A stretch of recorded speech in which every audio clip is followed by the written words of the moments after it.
And we're live. Hello, everyone, and welcome to Media Musings. We were originally going to be talking, be moving on to the other wizard named Terry and talking about the Dresden Files. But then I read that today is actually the 42nd anniversary of Hitchhiker's Guide to the Galaxy. So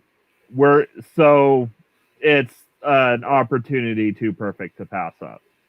So we had a last minute topic change. So obviously, Jen's little corner is in the chat because she's on the show. Hello, Jenny. Hello, Amiga Nuts. And obviously Dave is here as well. Hello. So,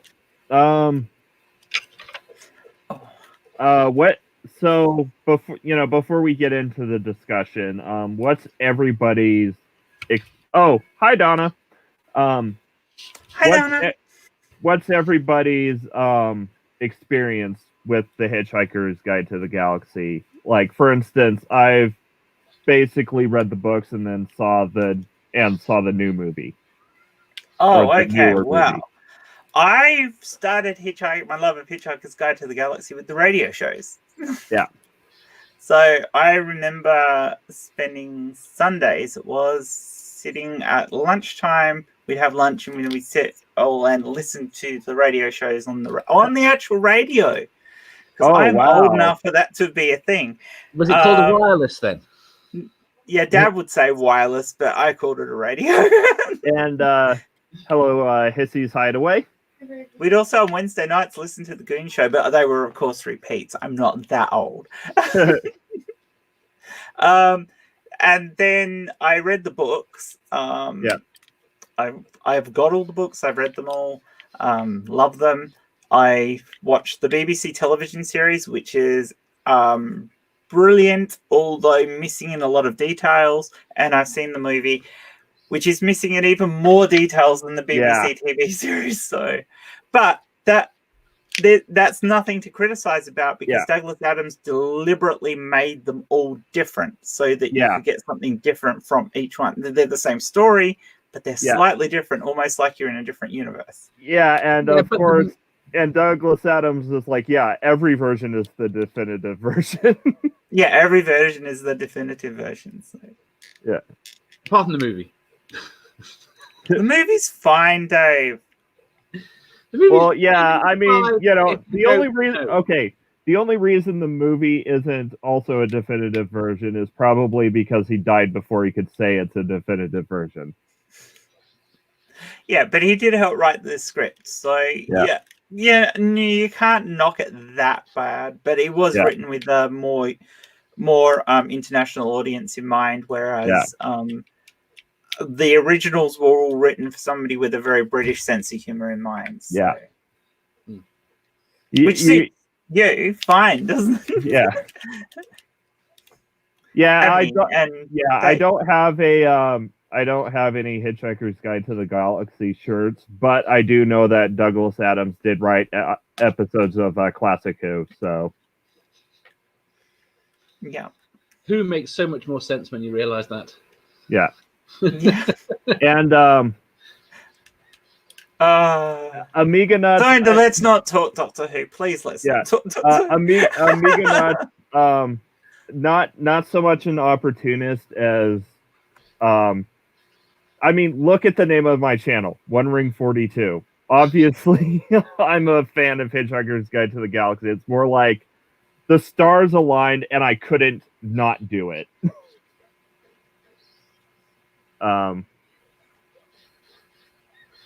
And I agree. Like, British absurdism is just brilliant, especially with how, like, when you have like the dry, like, mundanity meshed up against the fantastic, something wonderful, meshed up against the fantastic and absurd, something wonderful happens.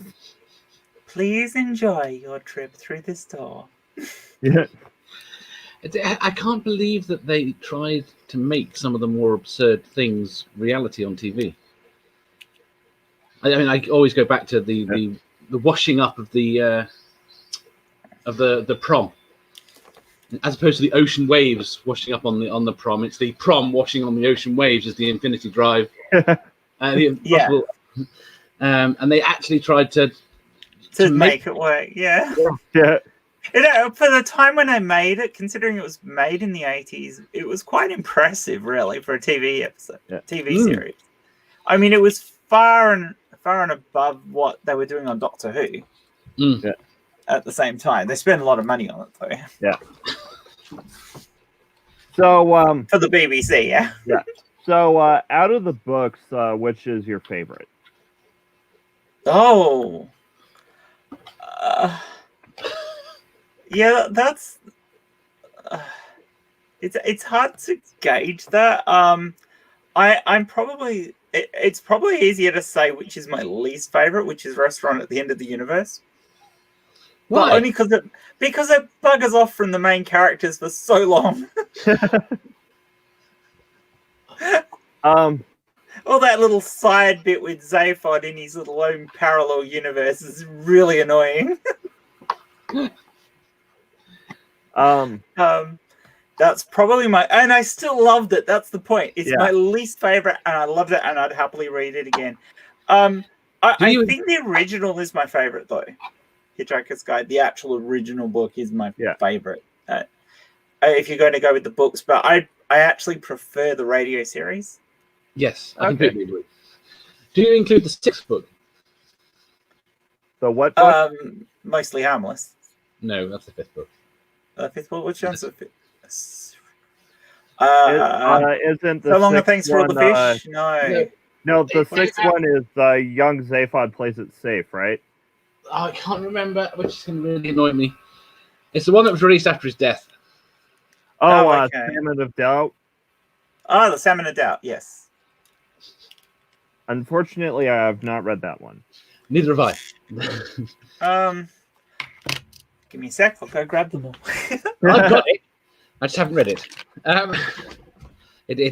It came out after the point at which I was unable to read anymore, but I had to have it. Yeah.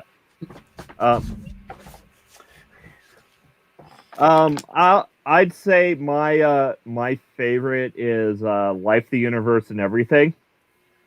Right. What do we got? The 3rd one with no, I don't have it. With Cricket. I never bought that one that was released after he died, so. But I do have Hitchhikers. Restaurant. Life, the Universe, and Everything. Yeah.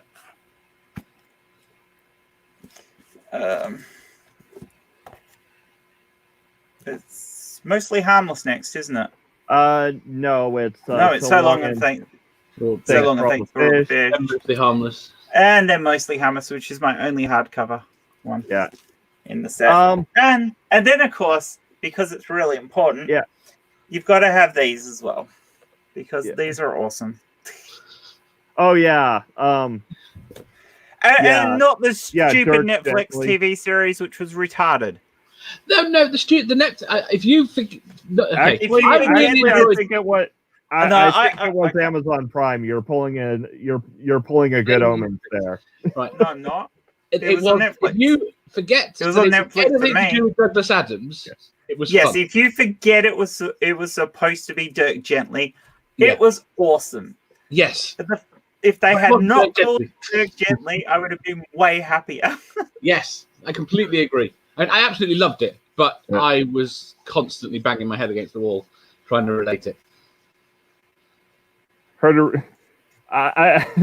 I don't know if this is true or if this is a really dark joke. Knowing Doc Fearsome, it could very well be either. No. Well, he was involved with the script writing, so as far as I know, Douglas Adams was perfectly okay with the movie. Yeah.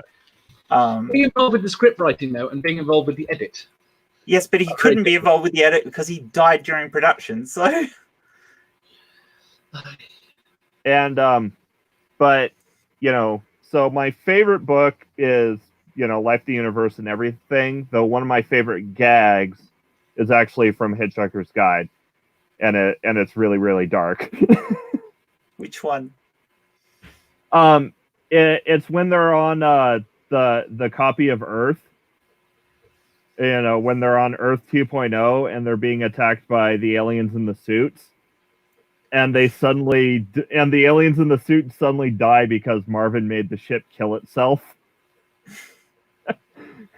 Just by talking to it because he's that depressed. I just love oh no, not again. Yeah. Oh no. Yes. And I love that you got hit too early. I can't kill you now. I don't care. I'm going to create a paradox. Yeah. I love that. I love that that actually gets explained in the books. That's actually that's one of the reasons why Life, the Universe, and Everything is your favorite. Yeah, is my favorite, along with the whole cricket plot. Yeah. My domain name for about 10 years, as in MT domain, was called Wicket.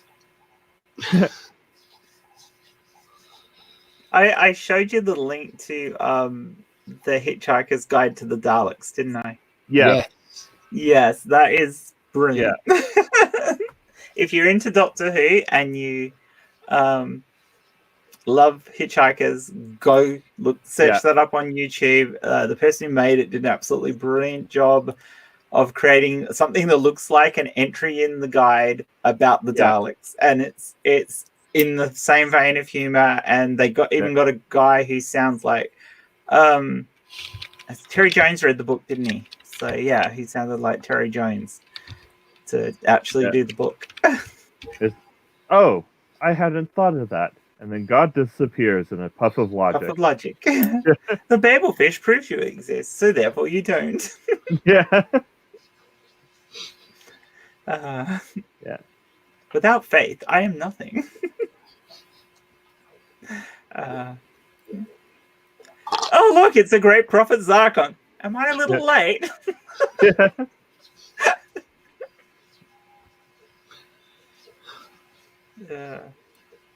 Don't worry, sir. I'll be very humane.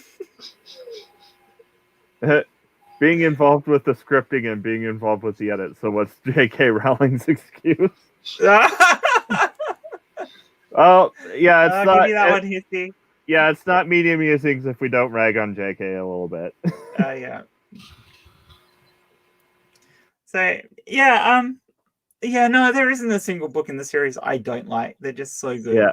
I'm very much the same, though. I would say my least favorite is probably So Long and Thanks for All the Fish. Yeah. Yeah, I mean, they're all good. If we start quoting things, I'm going to actually struggle to remember which books they're from because, because it all runs together after a while. You've read the books, you listen to the radio shows, you read the books, you watch the movie, you watch the TV series, and you go, yeah, where was that one from? Because there are some jokes that only appear in certain ones and not in others. Yeah. And most of the reason why So Long and Thanks for All the Fish is my least enjoyed is because it's really mundane in comparison with the rest of the series. I like the line in the original one. What's that noise? Oh, don't worry, they haven't started yet. Oh, thank goodness. Yeah, that's probably just them knocking down your house. Yeah. Yeah. And Bad Tempered Badger is saying the radio show is the best. It is. It definitely is. That introduced you to the book. I mean, the book is basically the narrator of the show. Yeah. So the book has a lot more deeper parts to it than it does in the TV series. Yeah. So and it's good. Yeah. Hissy says, I need to go back and reread this. It's been years. Why aren't you in here, Hissy? Oh, you're at work, I assume. No, she's not feeling too well. Oh, okay. Yeah. That's fine. Badger should join us. He's a Hitchhiker's Guide person. Yeah. Yeah, Badger, do you want me to send you a link? Badger should have the link. You've put it in Purple's. Yeah, I put it in Purple's group, and I also put it in Jay and the Aussies. Yeah. That sounds like a terrible six or swing band almost. Jay and the Aussies.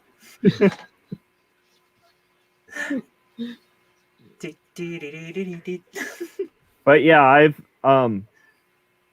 I've got the ultimate Hitchhiker's Guide to the Galaxy, where it's got all the it's basically the omnibus with everything except for the Aww, poor Hissy. Oh, poor Hissy. Cuddles.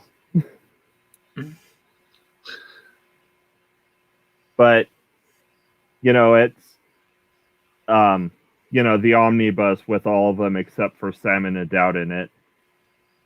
And Jen wants to know what we're talking about today, so I'll put up the banner again. Today we're talking about Hitchhiker's Guide to the Galaxy because it's the 42nd anniversary of this book. No, the radio show actually, isn't it? Oh yeah, it's the 42nd anniversary of the first airing of the radio show.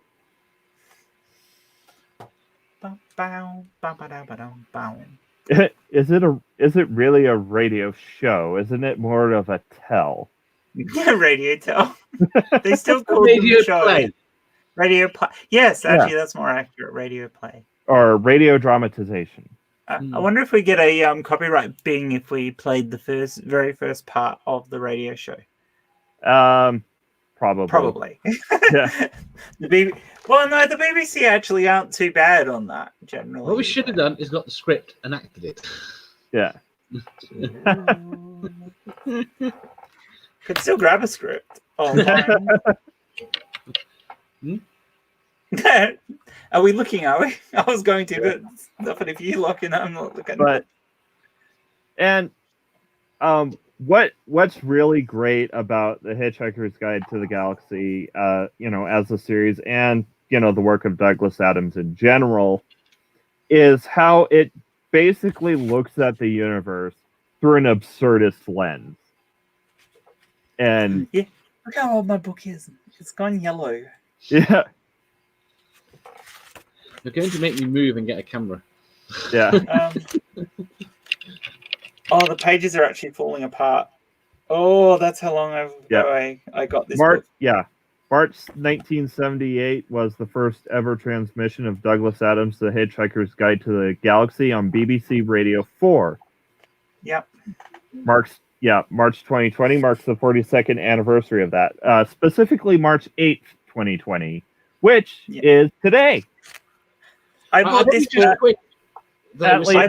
book so long ago that it was $3.95 Australian. Oh wow. And the pages are falling apart. But for anybody who's not experienced with the chapter 1, the house stood on a slight rise just on the edge of the village. It stood on its own and looked out over a broad spread of West Country farmland. Not a remarkable house by any means. It was 30 years old, squattish, squarish, made of brick, and had 4 windows set in the front of a size and proportion which more or less exactly failed to please the eye.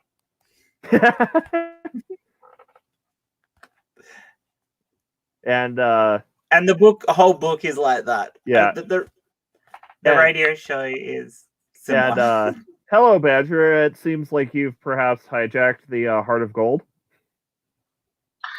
See, a long time ago, the universe was created. Yeah. This has made a lot of people very angry and been widely regarded as a bad very bad move.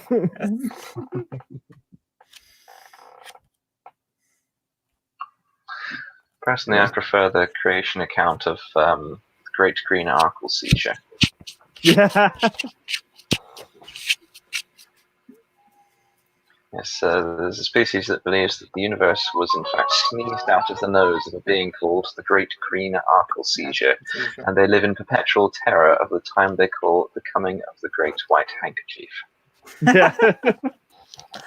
Yeah. Or what I really like in the restaurant at the end of the universe is where the universe is ending around them because the restaurant's at the end of the universe, and I think it was the Great Prophet Zarkon, or it could have just been like God, comes back and shows up, and then the universe ends anticlimactically. That was Zarkon. Yeah. Like trumpets, and he shows up, and then the universe ends. We apologise for being late. I quite like the guy who accidentally made himself immortal and dedicates his immortal existence to going around and insulting everyone in the universe who has ever existed in alphabetical order. Yes.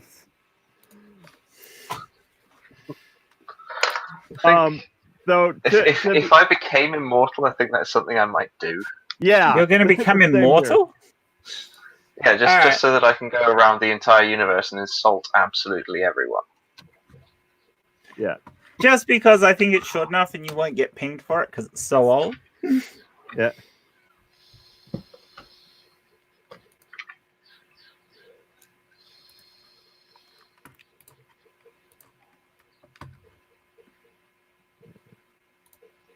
There's Zaphod. Yeah.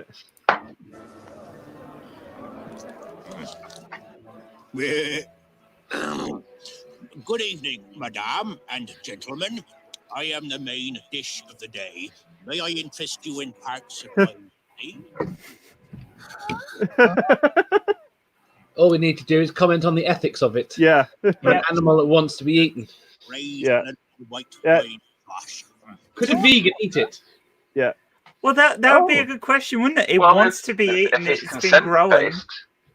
Yeah, if their objection is consent-based, then presumably yes. Yeah. If there's anything more important than my ego around, I want it caught and shot now. But another thing is, the thing is they're pretty much raised to be food, so they're indoctrinated into wanting to be food.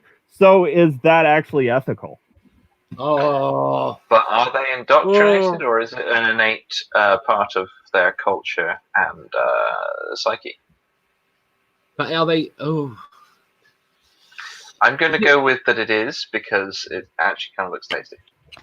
But there's also the thing that it knows it's going to be eaten. It actually kills itself for the purpose of being eaten, and it knows it was bred for that purpose. So it's fully informed. It's not indoctrinated, but it is fully informed what it's there. Oh yeah. Oh, and it, at least in the book, the cow actually gets insulted. Oh, it does in here too. Oh yeah. It actually gets insulted at Arthur Dent. Nobody else has his mind to offer.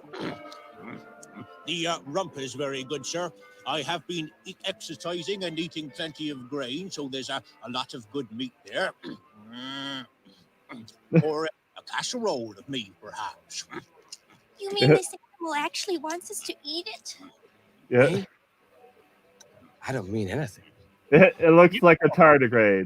I've ever heard. It looks like pork. Bring me the pineapple. Sorry. While watching this, I have one of the sort of the main things that makes me prefer the radio drama to the series, which is that the portrayal of Trillian. Yeah. Oh yeah. The series, she's there. She knows exactly what's going on. Oh she's yeah. There. She's the cleverest person on the ship. And in the TV series, she's just kind of, oh no, what's happening? Yeah, they made her. That's what Arthur Dent. Wait, is she cleverer than Marvin? No, she is an absolute intelligence. certified genius in the books and in Yeah. the radio series. I know she's incredibly Marvin's smart. intelligence is somewhat hampered by the fact that he is so depressed that he doesn't ever do anything with it. Yeah. Yeah. Oh, what's He the parked point? cars for millennia. Here I am, the brain the size of a planet, and they asked me to pick up a piece of paper. Marvin's sort of greatest achievement is coming out with stuff like, I've worked out if I stick my left hand in my right ear, I can electrocute myself. Shall we find a bit of Marvin? Because Marvin's adorable. And BBC sexism. Yeah, because Trillian Trillian knows what's going on. But the point of the person who doesn't know what's going on and is completely clueless, that's what Arthur Dent's there for.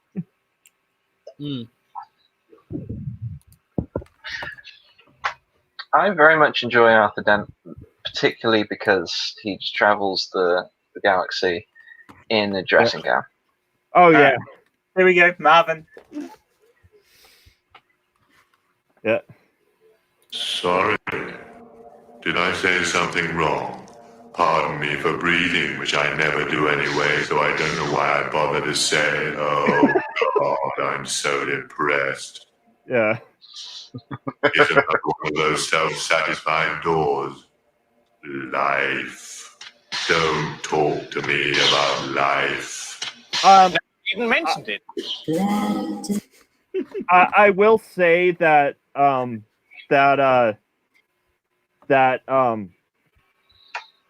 those lines were better delivered in the movie. You think? No. Yeah. No, I disagree. I prefer the delivery in the radio series, which is I do too. The radio series is the best thing ever. I can't speak on the radio series because I haven't listened to it. I think Ford, by the way, if you're wondering, a lot of the cast is the same between the radio series and the TV series. Isn't it? That is, Marvin's actually. I think Marvin's actually played by the same person. It's just slightly differently done. Yeah, I mean, if you look up, Gormless in the dictionary, you'll see Arthur Dent's picture next to it. But that's not Arthur. That's actually Ford. Oh, really? Yeah, that's Ford. Yeah, that's Ford Prefect. No, I know it's Ford Prefect, but my point being that's that Arthur. I couldn't believe that in the dressing gown. Yeah. Of course he's in dressing gown. What else would he be wearing? Exactly. And I mean, of course, Ford would dress like the Doctor on a particularly eccentric regeneration. Well, he only did minimal research before going to Earth. So this is why he was called Ford Prefect. Yeah, he thought the Earth was ruled by cars. What was the most common? No, just the most common name. Yeah. Also, I will now quote the Hitchhiker's Guide's article on Earth in its entirety. Mostly harmless. Oh, that's the edited version. Yeah. Oh yeah, the the expanded. He wrote a lot more, but they cut it out for space. Yeah. Oh yeah, they upgraded it or downgraded it from harmless to mostly harmless. Like when that giant robot showed up on the Earth and was was there doing the usual "take me to your leader" thing, except saying "take me to your lizard." Oh yeah. And then while he was there, just went to the beach at Bournemouth because the Hitchhiker's Guide said it was very nice there. Yeah.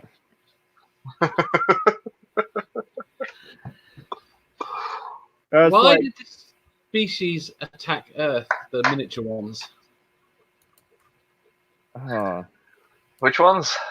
The ones that were eaten by a dog. I think it was something Arthur Dent said.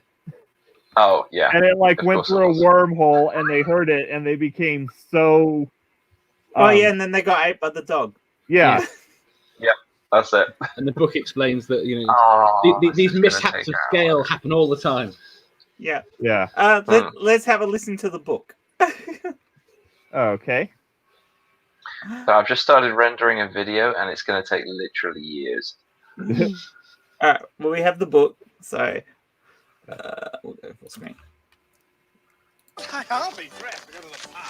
Here's what the Encyclopedia Galactica has to say about alcohol. It says that alcohol is a colorless liquid formed by the fermentation of sugars, and also notes its intoxicating effect on certain carbon-based life forms. The Hitchhiker's Guide to the Galaxy also mentions alcohol. It says that the best drink in existence is the Pan-Galactic Gargle Blaster.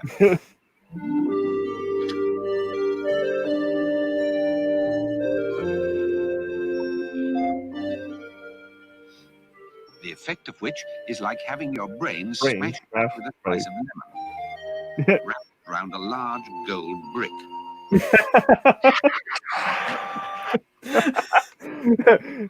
The effect of which is like having your brain smashed by a slice of lemon wrapped around a large gold brick. I really just like her outfit. She's just kind of she's just wearing half of R2-D2. Yeah, pretty much. You'd have to chop her in half to be R2-D2. Oh dear. That's what the drink was for. Yeah. All right, we better not play too much more, I guess. Yeah. We'll get in trouble. Yeah. Okay, we're on Ring's channel. Oh, thank you very much, Cadger. I mean, in all honesty, with the BBC, you're not likely to get told to take it down. You just won't be able to monetize it. Yeah. And can you monetize things anyway? No, you can't. But I mean, if you wanted to, if in the future you couldn't. Yeah. Because I can't. Yeah, I can't either. Yeah, I'm just over 1/10 of the way subscriber wise towards monetization. So maybe I will probably need after you. Yeah, maybe in 9 more years. Or no, 5 more years. Sorry, it took me 6 months to get 100. So some of the radio series is actually available to listen to on YouTube. So I downloaded all of it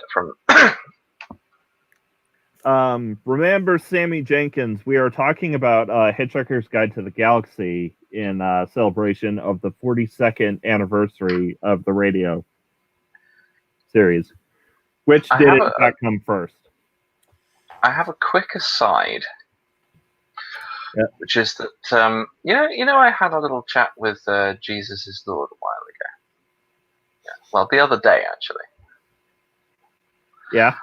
Something that seems to be happening and is now continuing is he was just appearing in my old videos in the comment sections, saying stuff like, "What's this bullshit? I thought this was an atheist channel." like in a gaming video or something. Yeah. Yeah. So if I do anything about Hitchhiker's Guide, I'm sure I'll be in there very confused. Well, I mean, Douglas Adams was an atheist. Yeah. So. Yeah. But that's not. Well, that's he did not the the main pebble thing analogy, to talk didn't about. he? Yeah. Or as Apologia points out, it'd probably be more accurately called the parable of the puddle. The parable of the puddle. Yeah. Which doesn't prove what it doesn't actually prove what a lot of people think it proves. It's not about that. It's well, it's it is about how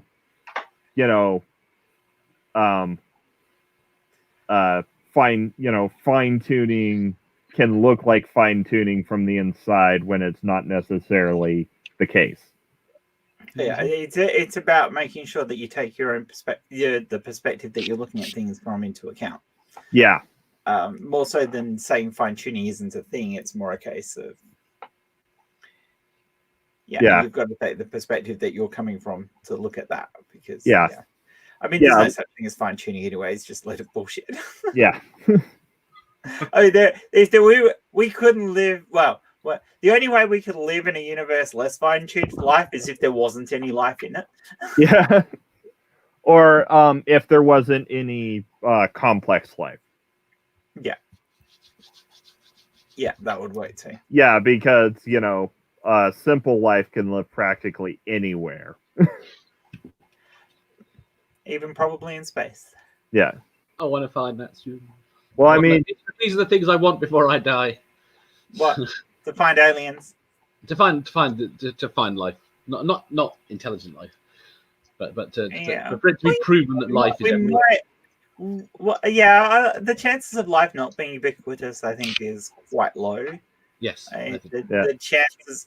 I mean, we already know there's a shit ton of water across the entire galaxy. The black be the most common form of oxygen.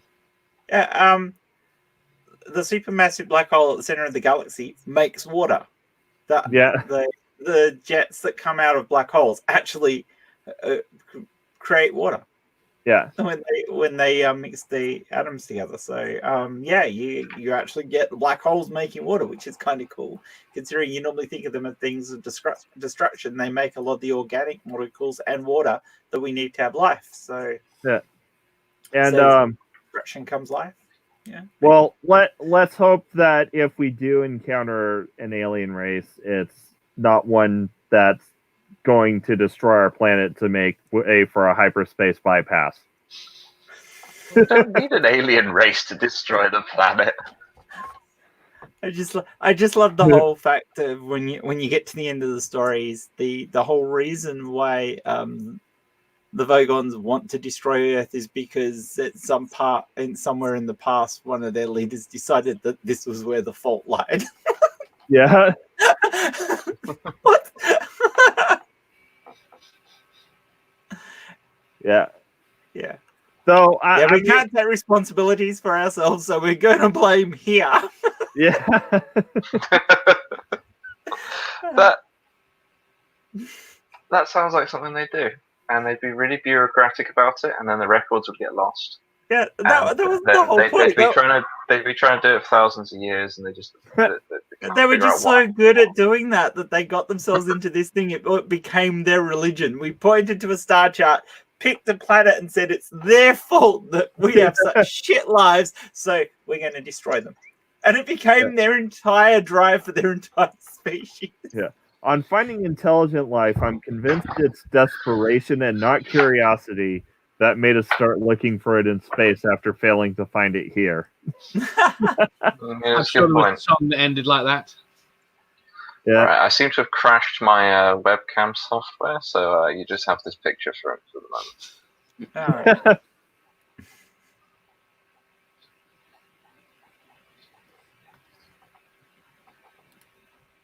right. And of course, the most dangerous threat in the universe is bureaucracy. Oh yeah. Yeah. I mean, which seems to be it's definitely a common theme in Douglas Adams' work, and very much seems to be a common theme in a lot of British humor, is railing against crushing mundanity and bureaucracy. Well, Douglas Adams made a game called that. Really? Bureaucracy. Yeah. Although I don't think I ever played it. Do you ever play Hitchhiker's Guide to the Galaxy? No. As a role play or as a board game? Because it was a text adventure. Oh, the text adventure, yes. The original stuff. Wait, right. You're talking about from Infogames. Yes, there's a text adventure written by Infogames. The same company that wrote Leather Goddesses of Phobos. Yes. You're getting agreement from the other side of the room. Yeah. Leather Goddesses of Phobos. That's the most annoying text adventure game that you can ever play. Okay, Hitchhiker's Guide. It sounds rather risque. It is a bit, but I mean, it's a text-based adventure. You don't see anything. There's no graphics in it. But there's so many things in the game that try to fuck up the game for you. So it It comes with the most advanced graphics processor on the planet. Yeah, imagination. The imagination. But no, it's just that the game's been written in such a way that if you forget to do something, you'll have a character kill themselves, or an item will get destroyed, and now you can't complete the game, so you have to start again. It is so frustrating. It is. There's a bit in the game where you climb. You enter a room and there's a window open, and the whole thing is there's bed sheets on the bed, and you have to tear out the bed sheets, tie them together, climb out the window.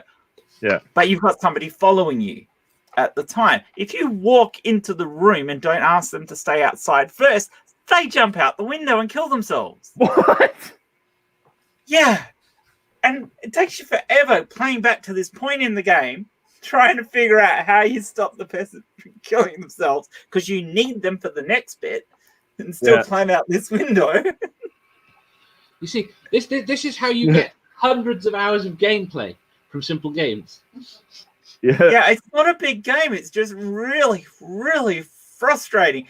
Like, there's a part later in the game where you're on Mars, and you've got there's these sand yachts in it, and you have to take the sand yacht from one place to another place, go and pick this stuff up, and then come back, get the sand yacht, and take it back to where you were before. But the sand yacht leaves. I don't mean to interrupt. It's really but annoying. Apparently, you can play this game on the BBC website at the moment. You can. Oh wow! Hitchhiker's Guide to the Galaxy isn't quite as annoying as as Leather Goddess. But if you really want to pull your hair out, scream, play Leather Goddess Phobos. I've just searched for it, and I found myself. I've just searched for it, and I found myself on the BBC website looking at. Hang on. It wasn't for games, wasn't it? They did it.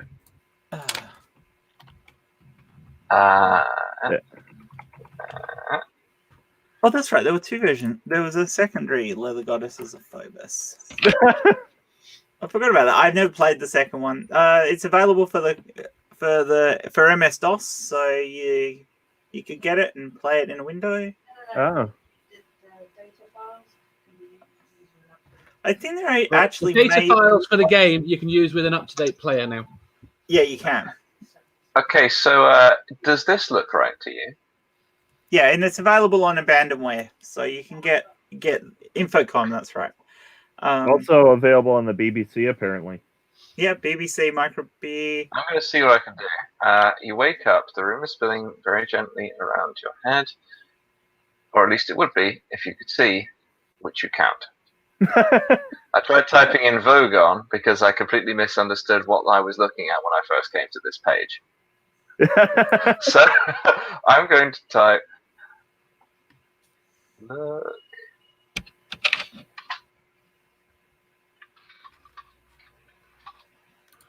for a light switch. This sentence isn't one I recognize because I don't have any fucking idea how to play text adventures. Turn light on. Yeah. Open eyes. Oh yeah. Yeah, sometimes you have to do that to start off with. Bedroom. In the bed. Bedroom is a mess. There is a small bedroom with a faded carpet. I'm going to have to play this later on. I've scrolled down the page. Yeah. It's good fun. Yeah, you can grab Leather Goddesses of Phobos off one of the Abandonware sites. Infocom was the company who wrote wrote Hitchhikers and Leather Goddesses, and you can grab them and play them. There's interfaces so you can play these games. You can probably even play all of them online through a Java interface. Take bed apart using screwdriver.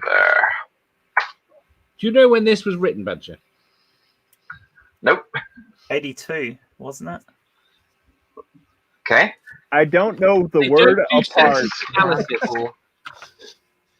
Bed using Screwdriver. Don't know the word dismantle.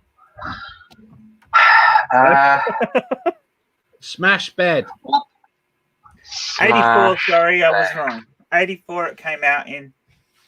Trying to break the bed accomplishes nothing.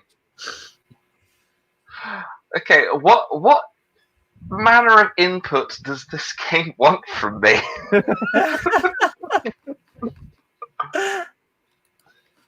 Get dressed.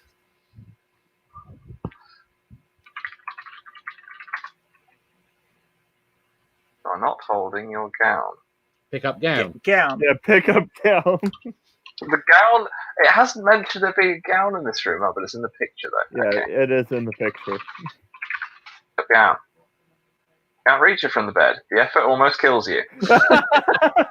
Get out of bed.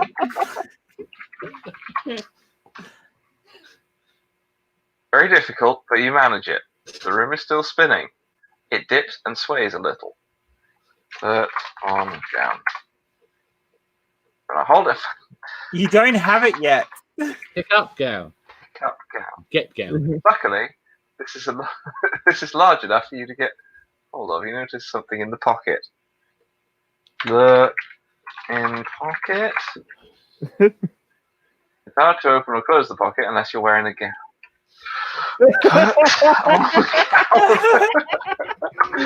You're not wearing your gown. Pocket. Opening your gown reveals the thing your aunt gave you, which you don't know what it is. A buffered analgesic and pocket fluff. Eat pocket fluff. Eat lock Got an eye. I've got an eye in pocket fluff. Hang on. Pocket fluff. Stuffing pocket fluff in your mouth will do little to help at this point. Pick up telephone.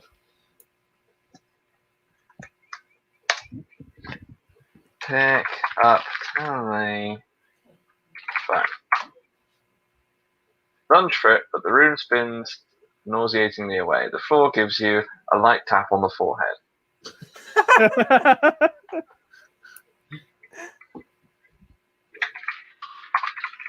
Look at floor. Does anyone else See write? nothing special about the Yeah. What's that? Does anyone else write like Douglas Adams? His style. You see nothing special about the ground. Well, there is one book that very much reminds me of like Douglas Adams, at least stylistically, and that's The Android's Dream by John Scalzi, but largely his style is a lot more snappy dialogue than it's just the way it's more how the plot is constructed than anything else. Terry Pratchett writes the same sort of humor, but the style is very different. I tried to tell the game that I want to make tea, and it told me I'm talking complete nonsense and to pull myself together.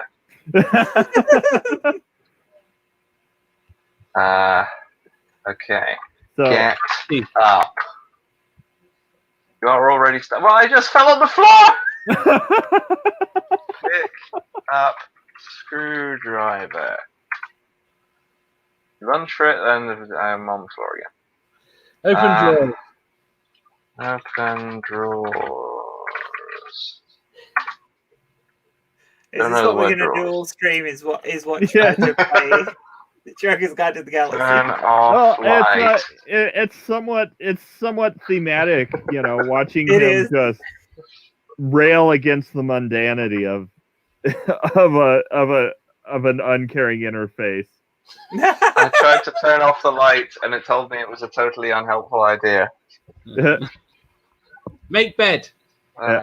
When will Ring's bearded clone be back? I think that's a good time to use this banner. #babyfacering. And the answer is when the air starts to hurt my face again.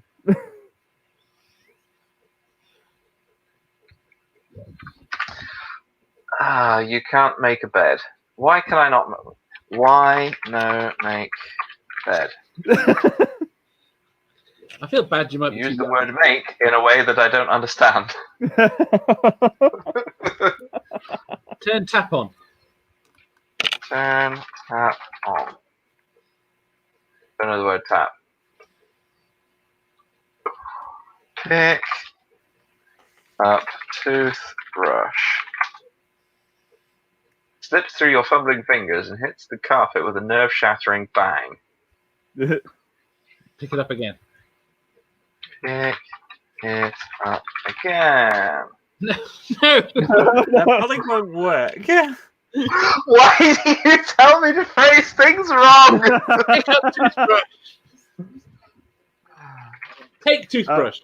Pick up towel. Towel's important. Pick up toothbrush.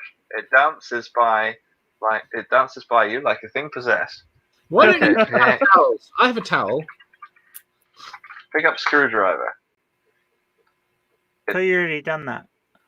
Astoundingly, a bulldozer pokes through your wall. However, you have no time for surprise because the ceiling is collapsing on you as your home is unexpectedly demolished to make way for a new bypass. You are seriously injured in the process, but on your way to the hospital, a fleet of Vogon constructor ships unexpectedly arrives and demolishes the Earth to make way for a new hyperspace bypass. Better luck next time. I only just twigged that we're playing Hitchhikers. I thought we were playing something else. Yeah. We are about to give you your score. Put on your peril-sensitive sunglasses now. Hit return or enter when ready. Your score is 0 out of a possible 400 in 19 turns. Would you like to start over, restore a saved position, or end this session of the game? I think I will end this session of the game. Yeah. I'll come back to this later. Yeah.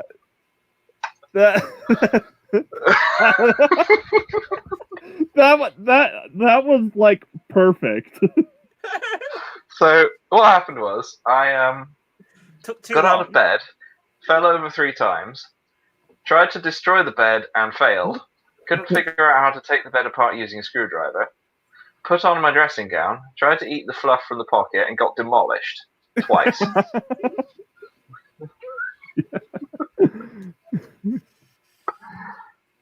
And Rodent says you did well. Oh, thank you. Look, I don't know how these text adventures work. I think this is the first one I've played. Oh wow! You never played a text adventure. What was your first text adventure, Dave? Probably Hitchhikers. I played it when it first came out. I had it on the Commodore 64 when it very first came out. I played it on an Amstrad.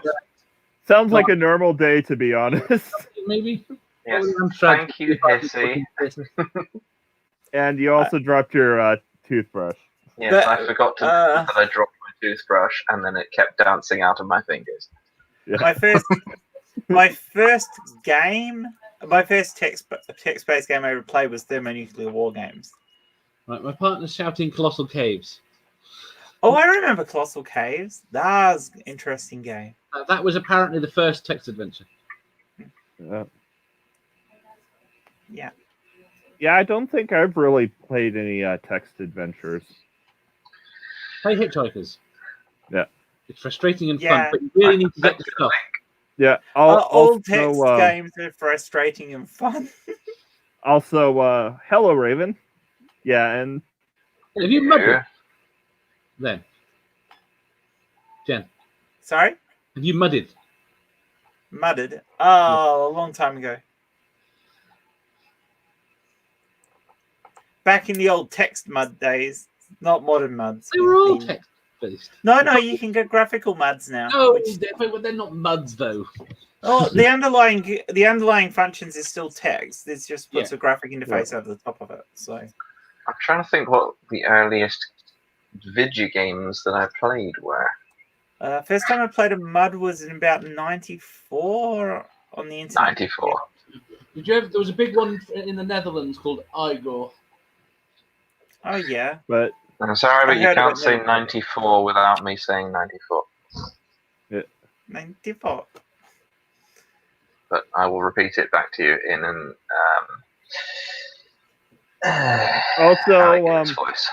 Also, I don't know about you, but in the U.S., mudding has a very different meaning. Was it? Could you describe the meaning of mudding in the US? Yeah. In as roundabout and euphemistic a way as possible. So you go out, you take your vehicle out into a mucky area, and you get very, very dirty. You get your vehicle dirty, or you get dirty with somebody else. Yeah, you get your vehicle very, very dirty. Okay. That doesn't answer the question. I was hoping it was going to be more like the UK term dogging. Yeah, no. that's what I was thinking.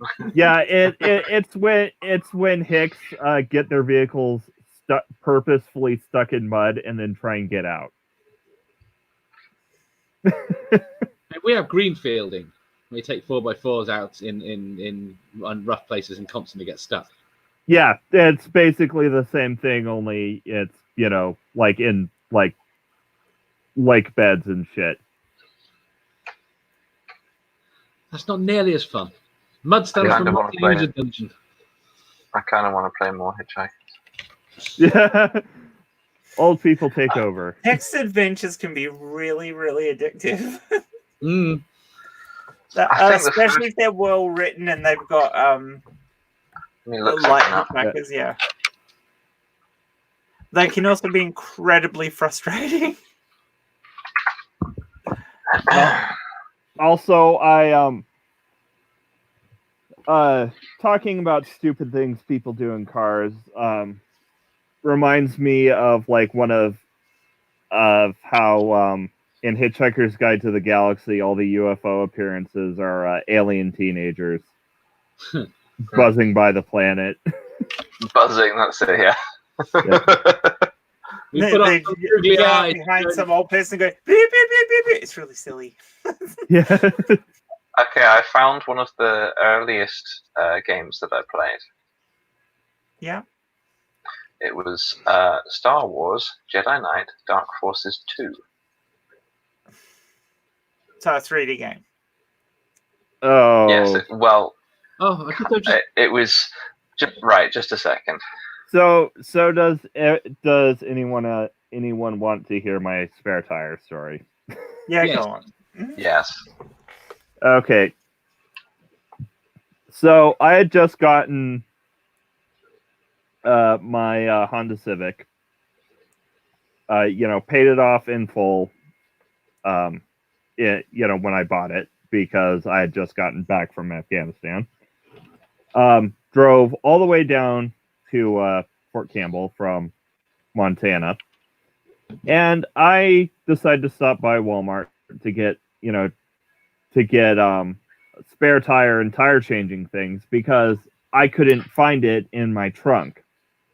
Turns out there's a false bottom in the trunk where the jack and the spare tire is. Is that not common? Yeah, that's what I would have thought. Yeah, pretty common here. Yeah. The thing is, I'm really dense when it comes to cars. So am I, but I knew that. And yeah, every so often, Hissy will remind me that I once bought a spare tire that I immediately had to return because I didn't realize that the spare tire, that it already comes with a spare tire that's in a false bottom in the trunk. Come on, Badger, you're way, way too young here. If that's your first game. I'm not saying it's my first game. I'm saying it's the first game I remember playing. Okay. The PC, but my first games were on the Commodore 64. Yeah, same. And they go way back. Ooh, actually, I mean, you could argue that it's 3D, but I would actually disagree with you, because it's the kind of 3D. If you look at this, it's the kind of 3D that looks like it's folded out of origami. Yeah. 2.5D. Yeah. It's it looks very GoldenEye.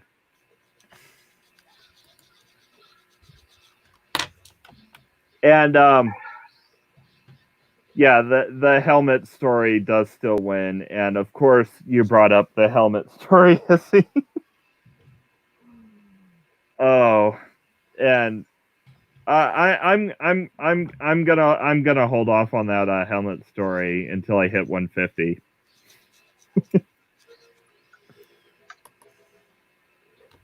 Because if Vagrant Sam's gonna hold his hip hop hostage until he hits 150, I'm gonna hold the helmet story hostage. Do you not have a hip hop story? No. Oh, no, Vagrant Sam used to do Christian hip hop, apparently. Yes. We're waiting for it.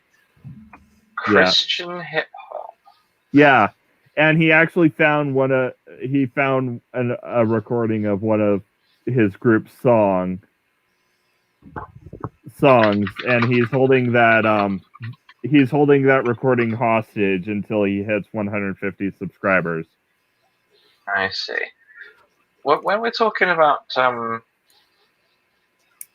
Christian hip hop, oh, yeah. Give me a sec. I broke everything. All right. You are terrible, Hissy. You are absolutely terrible. There we go. When we're talking about Christian hip hop, are we talking about something like this?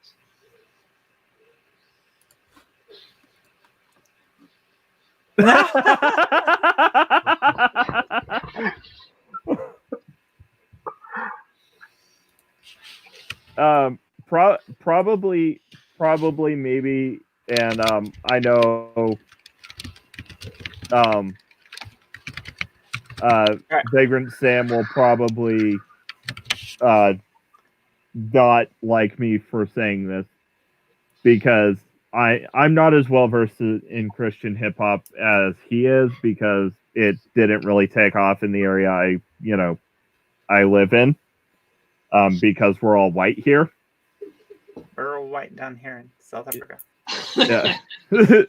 But probably something closer to like Toby Mac, or or the more hip hoppy bits of DC Talk. So what are we looking at here? That, although rebranded and looking slightly different for Australia, that was the first gaming system that. Okay, now I'm thinking back to something had. I had with little joypads. Yeah. That came out that had like 3 or 4 Pungy type games on it. Yeah, they actually had a Star Wars game on it.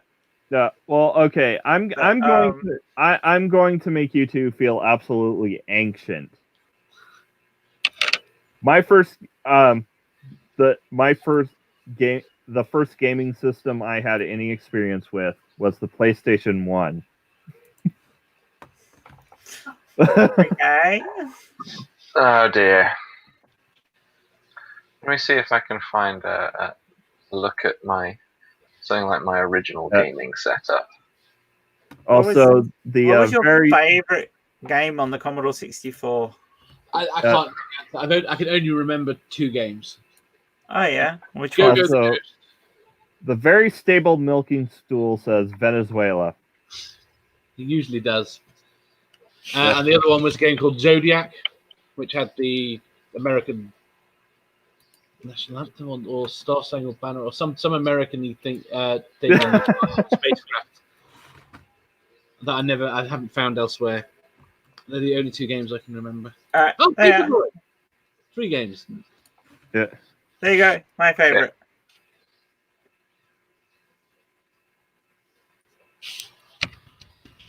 Oh.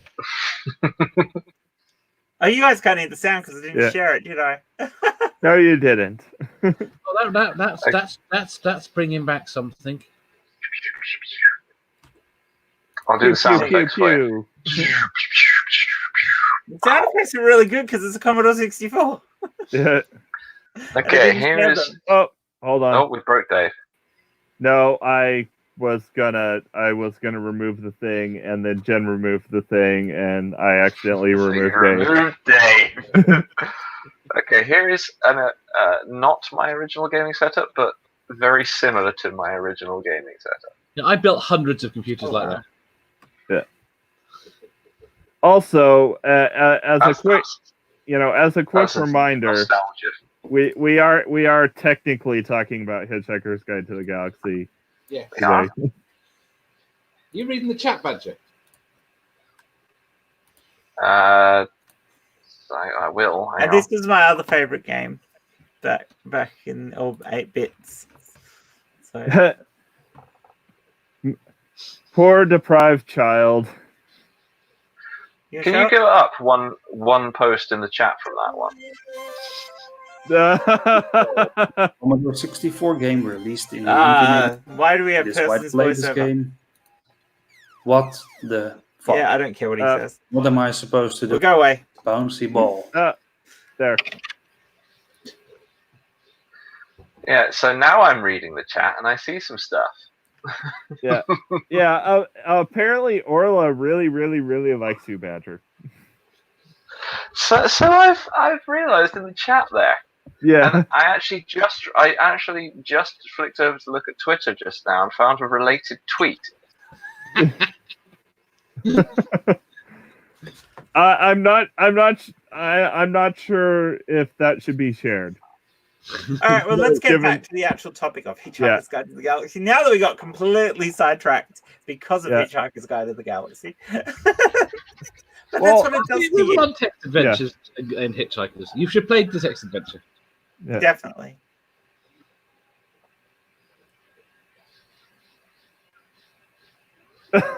Okay. Spread the love. Oh, wow.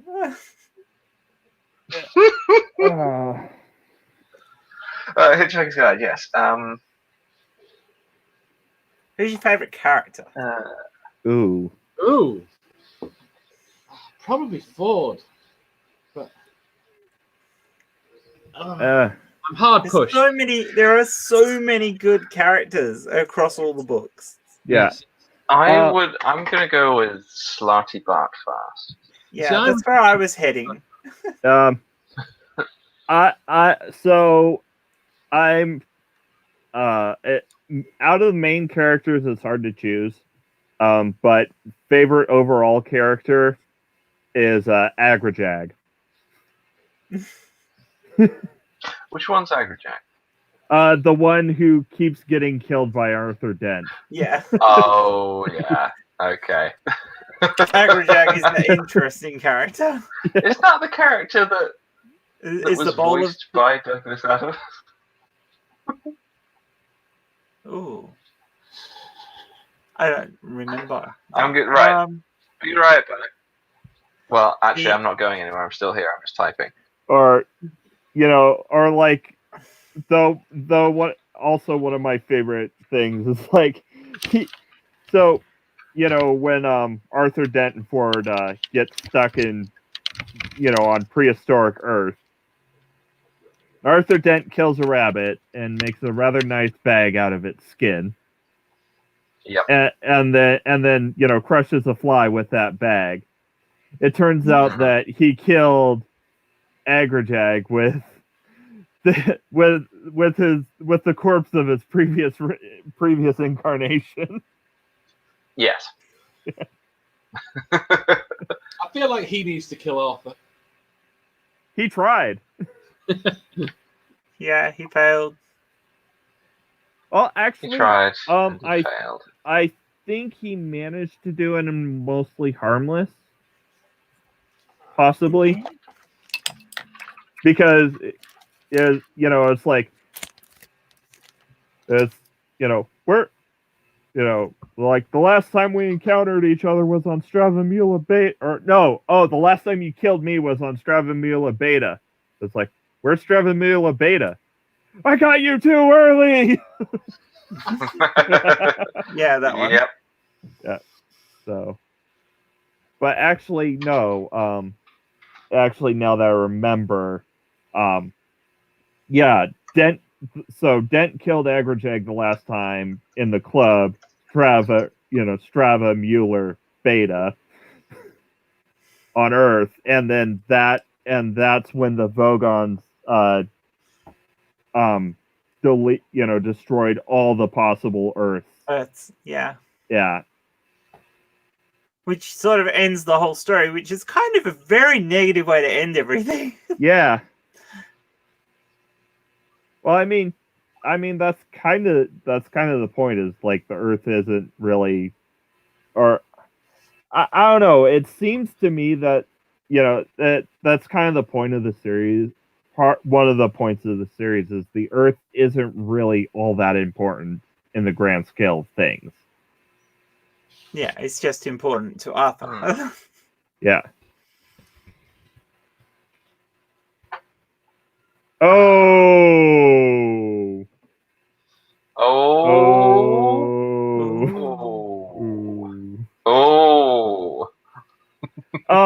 Raven, we are talking about a series of books.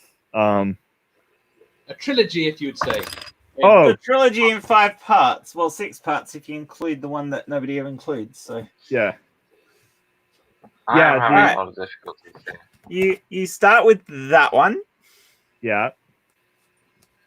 And then you've got that one.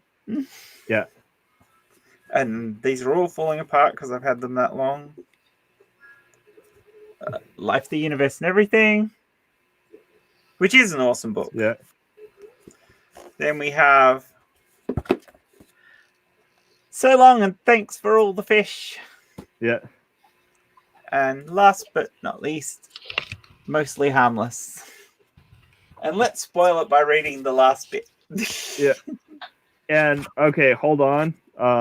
Before that, it is time for the hello, Emily, and it's time for the other banner, #babyface_ring.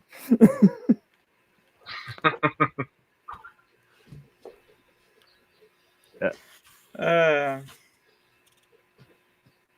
And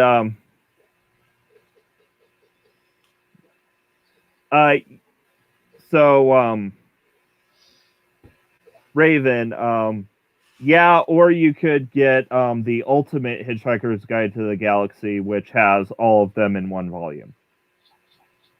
But it's also flipping massive. Does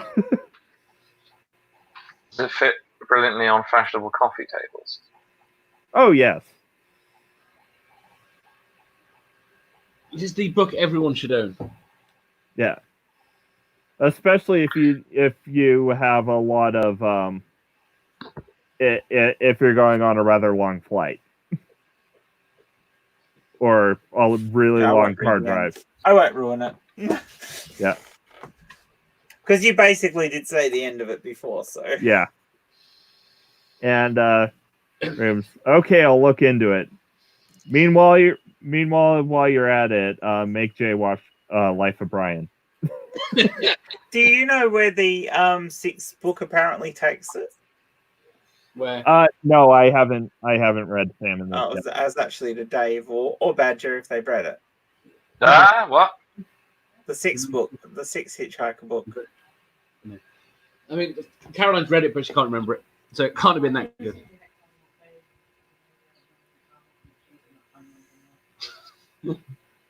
No. Yeah. Practically everything's on Amazon. Yeah. I'm trying to find information on the actor that played Ford Prefect. I'm not getting very far. On the movie or on the... From the radio series and TV series. Yeah. And another thing is the last book. There you go. Yeah. And I will say, # not sponsored. I want to show you this because it's signed by Jon Kulfer. How's it end? Like that. Oh yeah, and another thing's also the 6th book, not Sam and the Doubt. Sam and the Doubt's a collection of short stories and essays.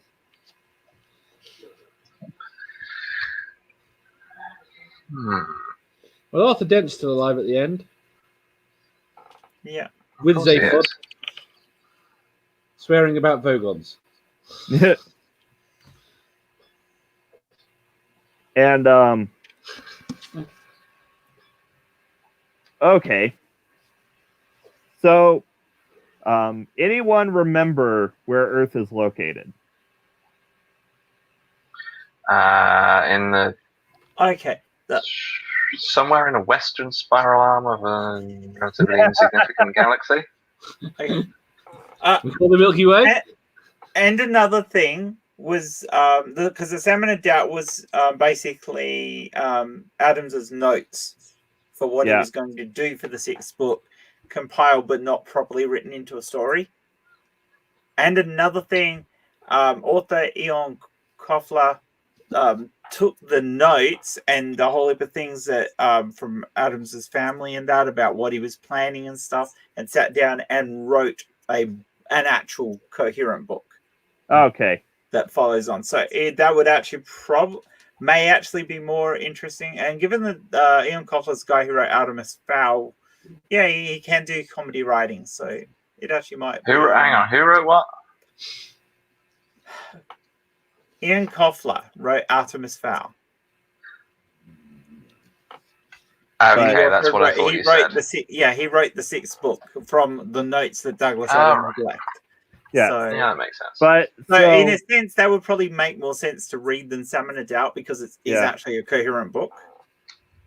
And in so in the Hitchhiker's Guide to the Galaxy, Earth is in Galactic Sector ZZ9 plural Z Alpha. Yes.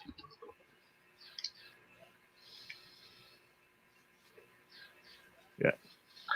Little bit of nerd fact. I have a question for you. Ooh. Everyone. So, I don't think it counts as fan fiction. Maybe more ghostwriting.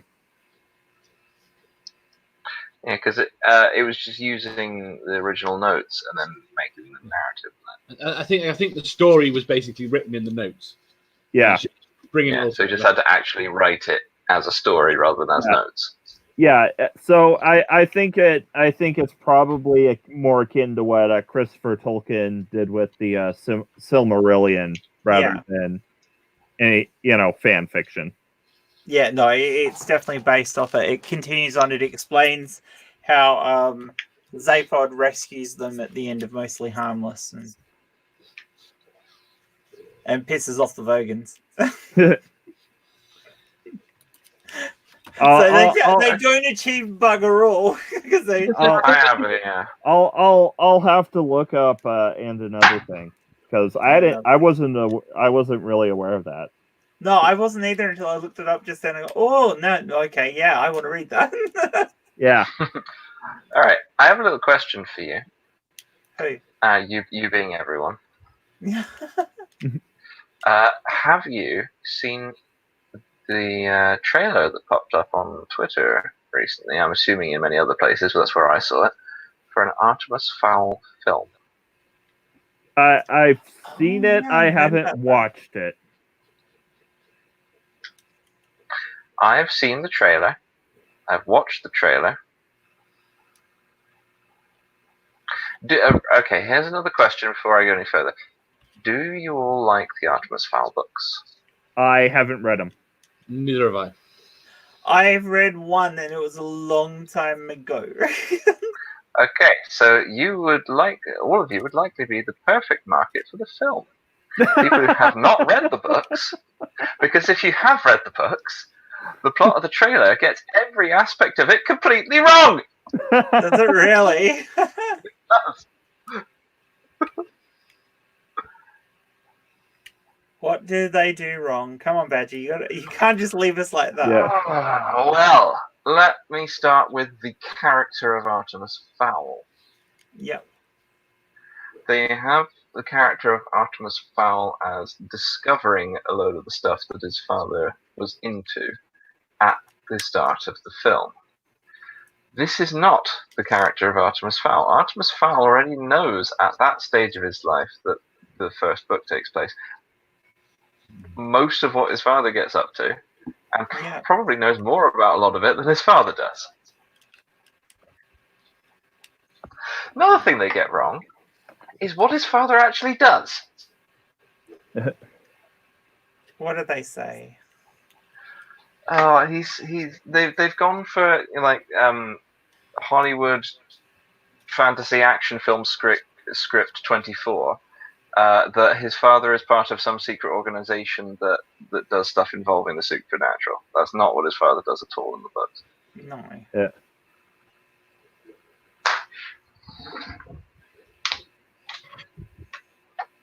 Wasn't there a TV series of Artemis Fowl as well?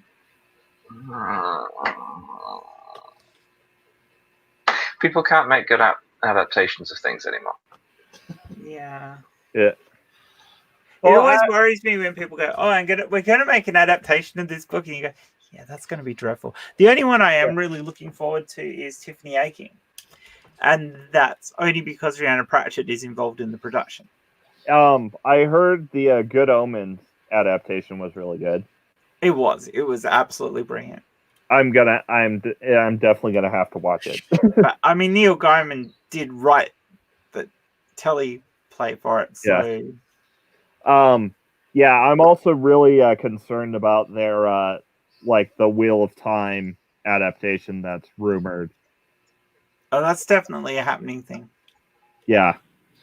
Although Witcher was alright, so. Oh well, the thing with me is Wheel of Time is so long and so interconnected. I have not read it. It's one of those book series that I'm not going to be any useful because it is such a huge set of books. Oh yeah. The prospect of me trying to read it, it just terrifies me. Yeah. But my point is, if you do the whole season per book or model, it will take 20 years to complete the book, which means people will age out of their roles. Oh yeah. Yeah. Yeah, but then you can do the old Grand Moff Tarkin Princess Leia CGI treatment. If they did it as an animated series, it wouldn't matter because you just get voice actors. That's my point. Is if you're gonna do Wheel of Time, you should do it animated. That's a comment I have for things about stuff. The only things that I have seen where made in recent years where an adaptation of something has been done properly is in animated films, and that's mostly DC animated films like Batman films and stuff like that. Oh yeah, I one on my list of DC animated films to watch is Red Sun, because that's one of my favorite graphic novels.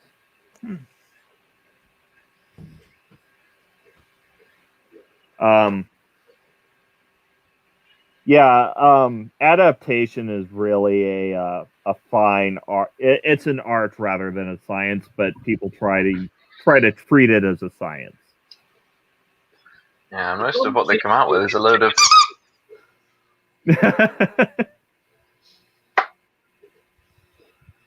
I've got 3 dogs looking at me.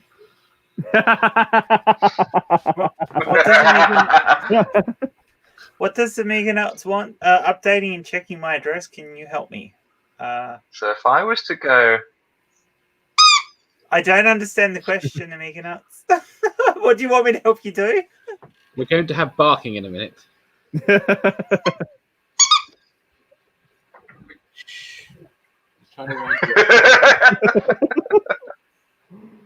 Yes.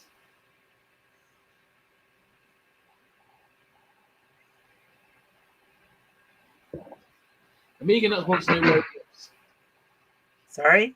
He wants to know where he lives. He can't remember.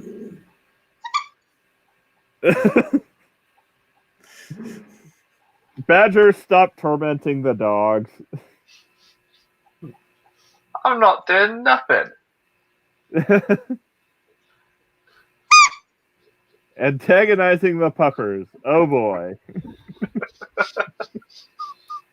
So cruel.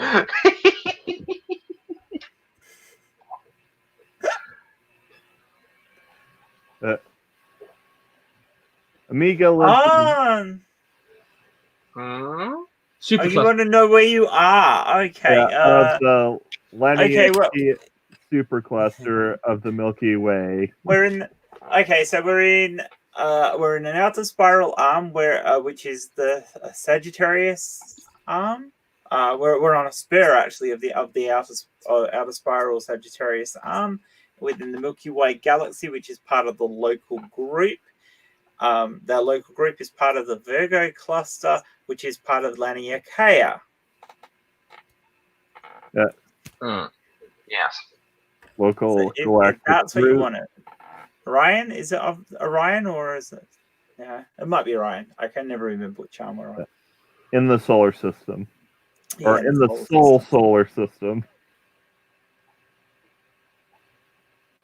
Do you think if aliens... Damn it, Amiga. They're going to be pissed off that we've called our moon Moon? Yeah. Especially if they've got a moon that they call Moon. On planet Earth. Damn it, Moon. I don't think it'll matter because their language will be different. I reckon that if/when any alien species that shows up actually manages to get enough of an understanding of human grammar and syntax, particularly of the English, they will just kind of be looking at like, what the... What series is it? Why Someone commented have you named... After you do. That we named the Earth after dirt. Yeah. And the aliens will be there saying, why have you given all of the other stuff that you can see from where you are cool names, and then the stuff that is actually close to you is just called, like, Moon? Yeah. Earth.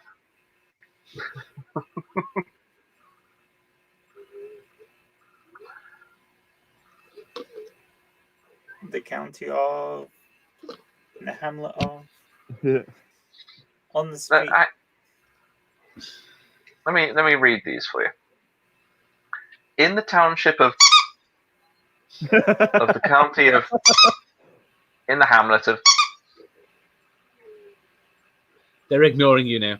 Yeah. Oh. Well...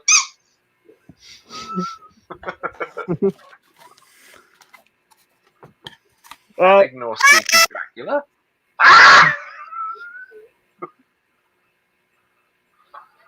You can't ignore Squeaky Dracula. He's lovely. Squeaky Dracula? The fact that it's a Squeaky Dracula makes it even better. Just a second. I will take a picture of Squeaky Dracula and send it to you. Just turn your camera on. My camera is on! Yeah, let us see your badger face and your badger hand, badger paws, I should say. We've seen his badger paws. Yeah. Have we? And Raven is being the devil on Badger's shoulder right now.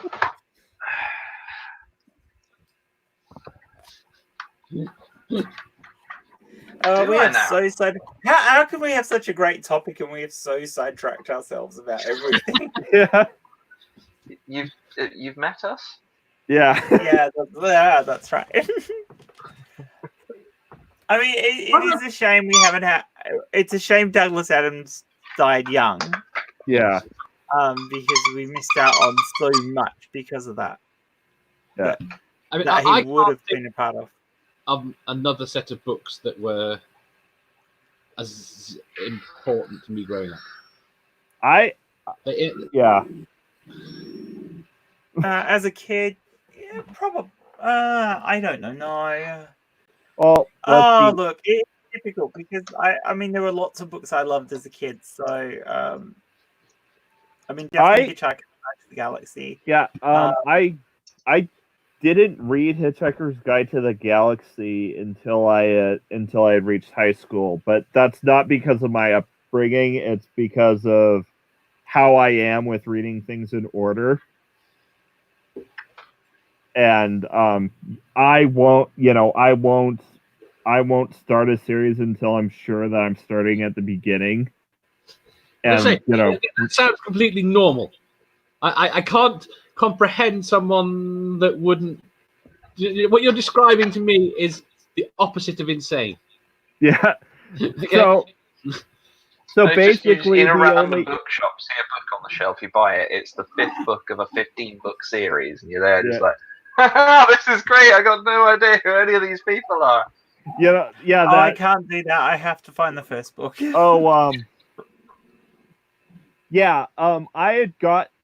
had borrowed it wasn't a Douglas Adams book because, my first the way I read the Hitchhiker's Guide to the Galaxy series was in the Ultimate Hitchhiker's Guide, right? So I obviously I read it all the way through, from start to finish, because that's the way it was laid out in that book, because it was an omnibus. But anyways, right, here we go. Buy the box sex. Set. The autocorrect is too used to writing fanfic on her phone. Pupper. But anyways, my camera software. So I borrowed this book from my high school library, and I didn't get, and I got like pretty much all the way through it, and before I realized that it was like the second in a series.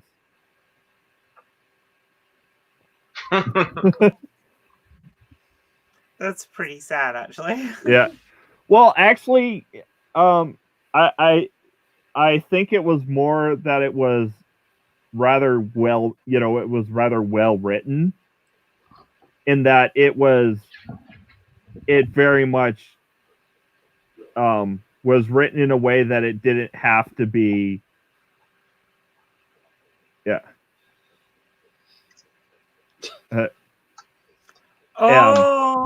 I'm glad I found the first 3 books in the Dresden Files all at the same time. Dresden. Harry Dresden. Yeah. And that was originally going to be the topic. Squeaky Dracula. Hold on, I'm going to make Squeaky Dracula big. Okay. Yeah. Squeaky Dracula, also known as Squacula. Squacula. How big's that peg for scale? Clothes peg sized. Fair enough. It could have been a giant peg. Just a second. I've broken everything. Okay. So yeah, the Squeaky Dracula would like to say something to you, Dave.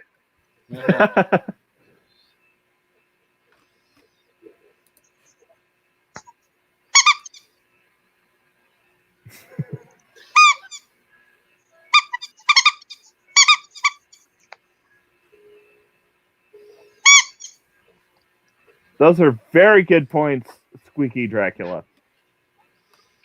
And of course, I understand what a Squeaky Dracula is saying, because I have a babel fish in my ear. Yeah.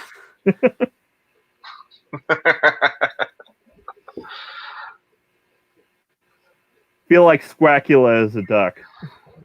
Squacula.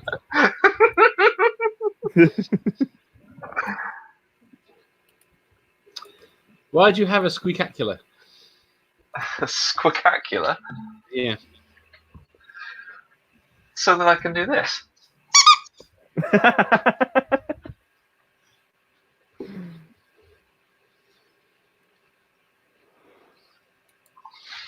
So we've covered the whole absurdist angle. Yeah.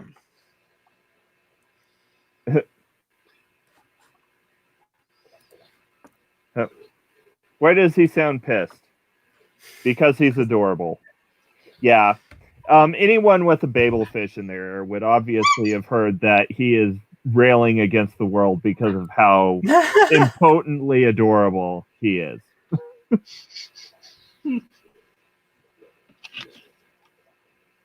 But yeah, another theme, you know, in Hitchhiker's Guide to the Galaxy. Well, a lot of more prominently in Hitchhiker's Guide to the Galaxy, but it is a little bit in you know, Dirk Gently is, you know, taking cracks at organized religion. Great Green Arkle Seizure. Yeah, the Great Green Arkle Seizure. Too much cute on this stream. Babyface Ring, Squeakula. And of course, that means I've got to switch the banner. Babyface Ring. But yeah, you have the Great Green Arkle, Great Green Arkle Seizure. You have the Prophet Zarkon. The Great Prophet Zarkon. The existence of the Babelfish. Oh yeah. Or you know, in the beginning, God created the heavens and the earth. This was regarded as a very bad move.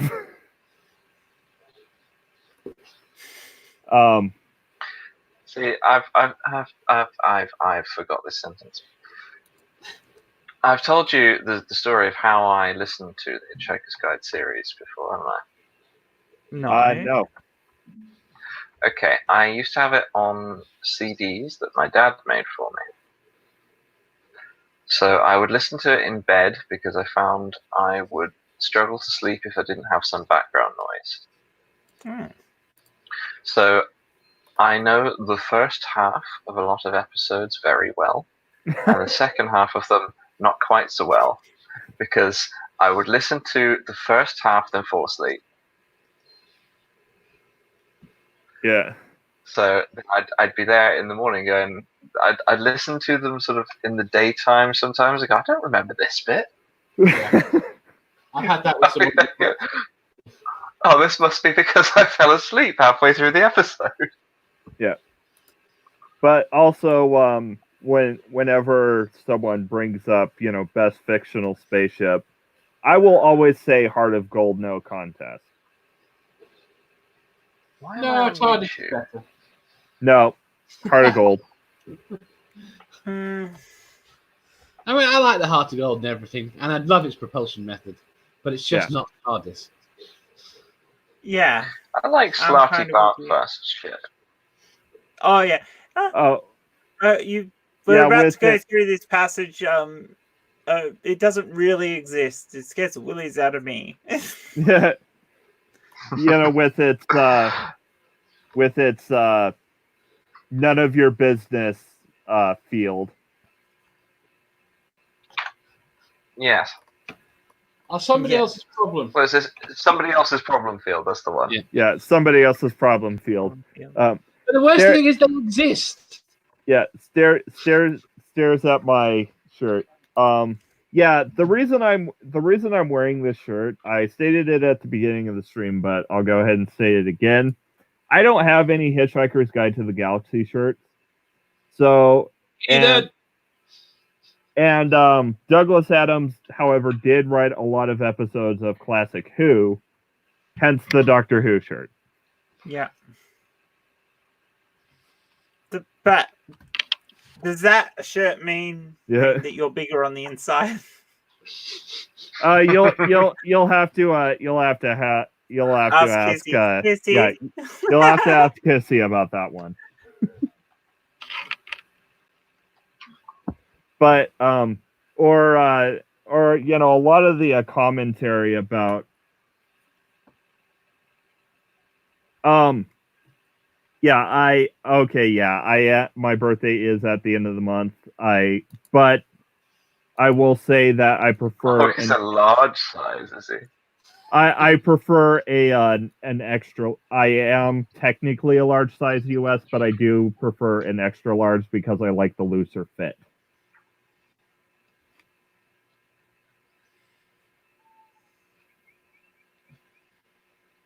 It's all in proportion to my nerdiness. But so and what we didn't really quite get to, though, we've kind of touched on the subject slightly, is the commentary on modern society, especially in Restaurant at the University, or Restaurant at the End of the Universe with the Golga Frenchins.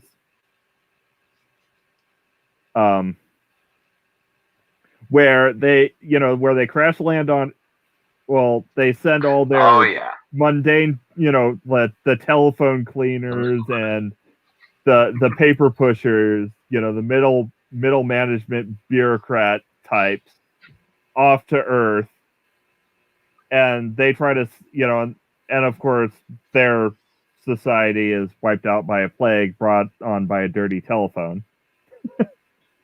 But and on Earth, they start deciding to use leaves for currency, and then have to deal with, and then the hyperinflation becomes a problem, so they decide to burn down the forest. No.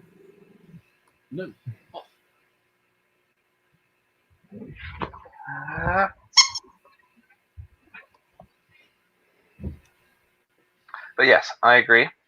It's very interesting commentary on society, and it's also I very much enjoy the banter between the captain and his head of security. Yeah. Oh yeah.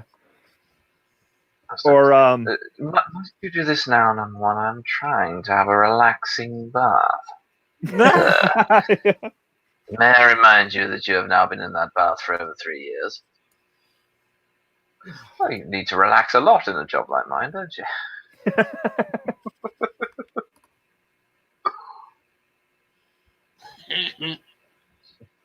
Yeah. Anyone have any other points about themes in Hitchhiker's Guide to the Galaxy?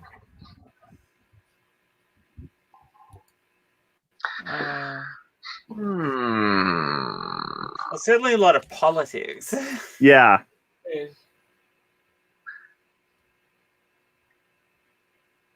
Never import bookmarks from Arthur Dent's guide. Yeah.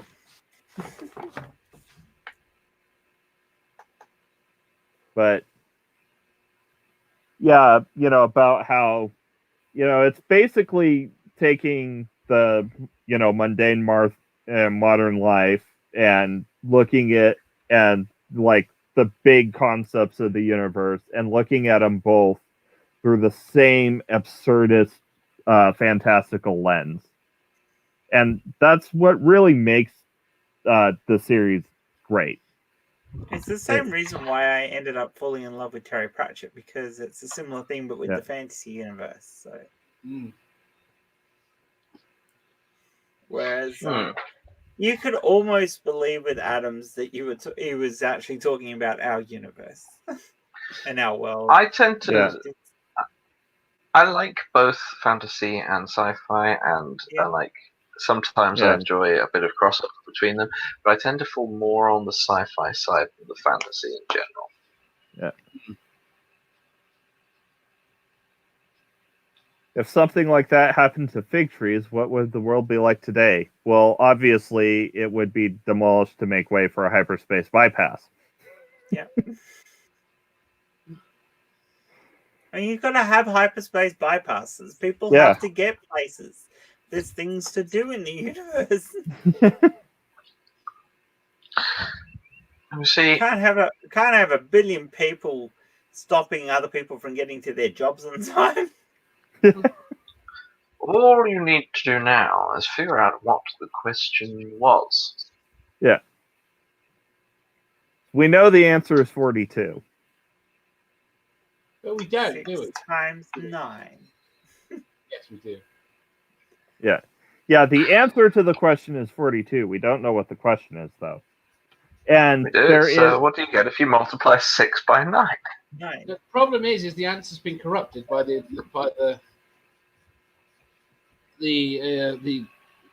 people landing on Earth that you've mentioned. I've completely forgotten the name of.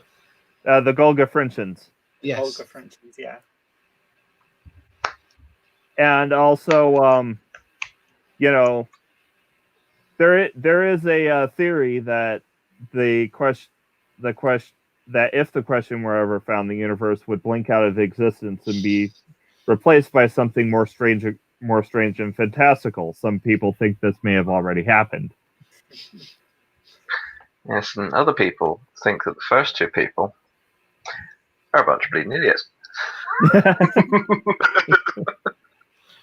I do like that the Hitchhikers is actually a rip-off of the Encyclopedia Galacticus. Galactica, yeah. Yeah. It's called more because it's got the word "Don't Panic" written on the cover in bright, bold letters. Yeah, in large, that friendly letters. Makes it far superior to all the other books. Yeah. Well, they also sued them out of existence. They copied their book from the future and then sued them when they wrote it.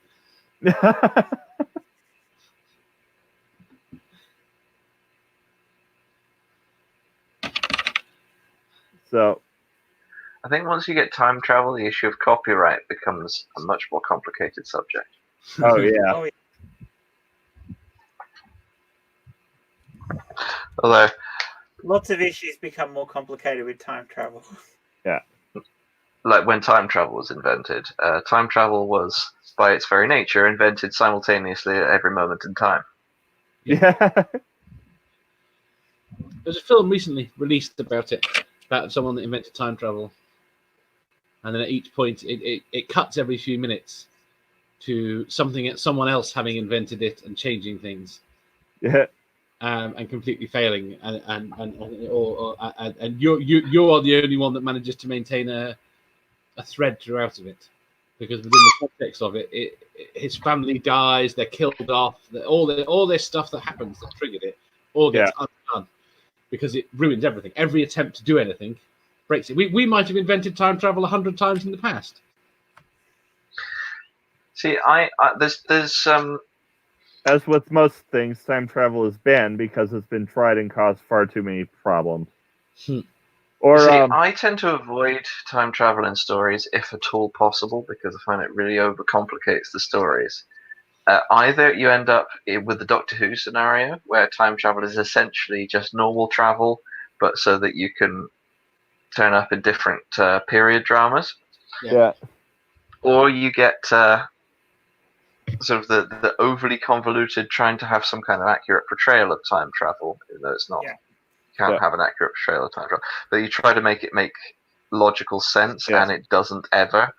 So, but the best approach that I've found to time travel, I think, is something along the lines of you go back in history and you find that whatever you do has already happened. Yes. So you can't actually change anything. You just go back, and whatever you do actually contributes to events as they already took place. The bootstrap paradox. Who wrote Beethoven's Fifth? It was Doctor Who. However, the thing with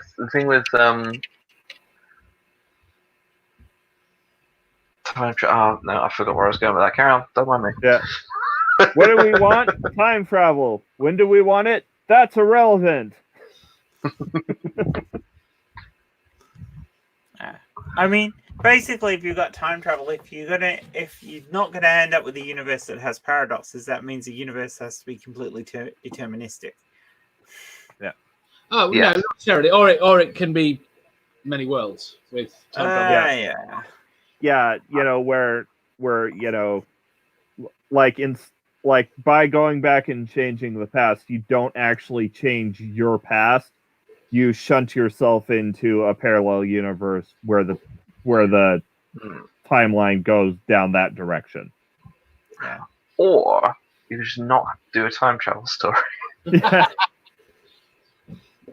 That's my general approach if I'm writing things. Yeah. Or you know, just be careful not to step on any butterflies. The kind of time travel stories that I enjoy are... Okay, I keep bringing this up. You know Highlander?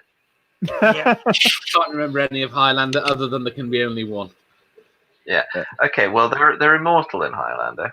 So I like the kind of time travel where you can have characters from previous periods of history just by the nature of them being still alive now. Yeah. Whether that's because they got frozen or they're immortal or they traveling forward in time, not a problem. Yeah, I like things like Captain America. Yeah. Yeah, it's kind of frozen in time. The problem I have with the Marvel Universe is some of it is wonderful, and some of it is like, okay, steady, just calm it down. Yeah. Give me my time travel MacGuffin. So you actually probably would do really like The Time Machine by H.G. Wells. I haven't actually read this. Really? Yeah. How closely does the book relate to the film? Which film are you talking about? Yeah, there are multitudes of there are multitudes of films. Well, the latest one with nope, it's gone. But I'm assuming the key plot point of him going massively forward in time and discovering the two different species. That's. Have you guys read the Tuesday Next series by God, why can't I remember the guy's name? Damn it, can't remember his name. If you like Douglas Adams, you would like Thursday Next. And I will, and once again, I'll say, if you like Douglas Adams, you'll love The Android's Dream by John Scalzi. In the Thursday Next novels, they have a chronology guard, a set of police officers. So, perhaps along with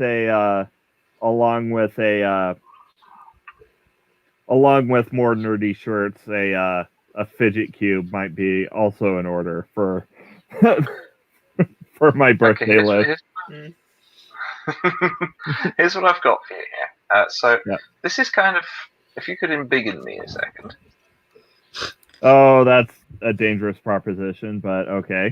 This is kind of how I feel whenever. Just let me check I've put the right picture in. Yes, I have, right? This is kind of how I feel whenever someone starts to explain a time travel story to me.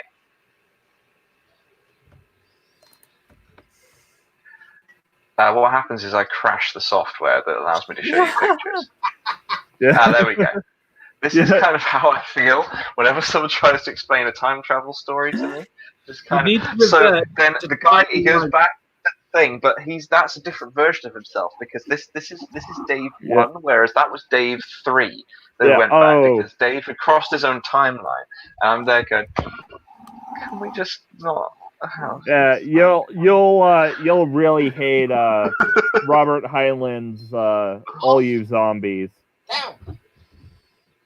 But that being said, the Time Machine is actually very linear for a time travel story. Yeah. All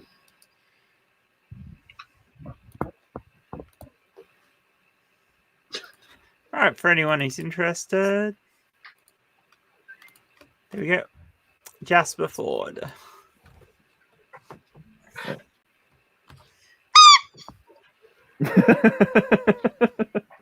Squeakula, bane of dogs. Squeakula.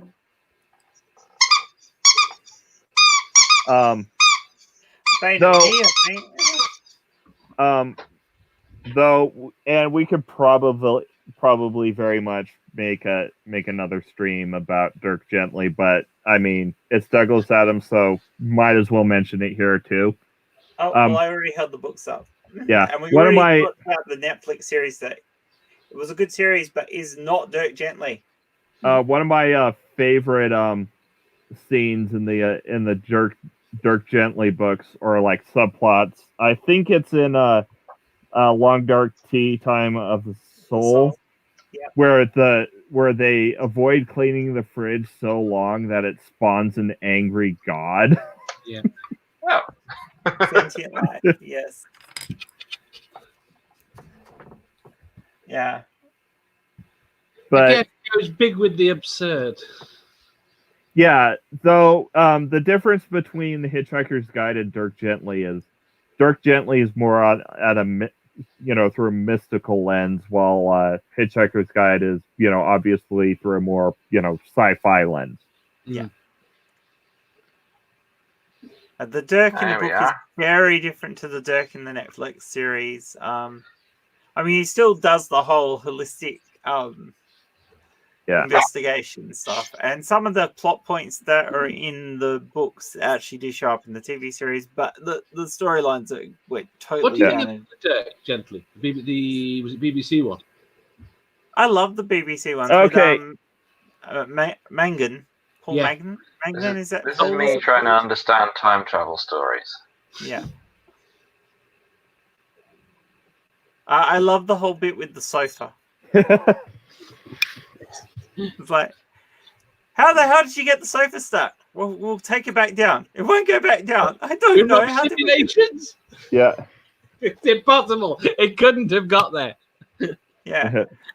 Well, right. We'll calculate it. We'll load all the things into a computer calculator. If we remove this part of the wall, we can move the sofa. How did you get the sofa up here? Yeah, in the end, it was him. It was Dirk himself opening the door in the time machine. So actually, okay. So it was a BBC America production. The Netflix one, yeah. Yeah. And though the thing is, it was, let's see. The thing is, it's showing that, on the available on, hold on, I'll screen share this because you won't believe it otherwise. Share screen. Chrome tab. There.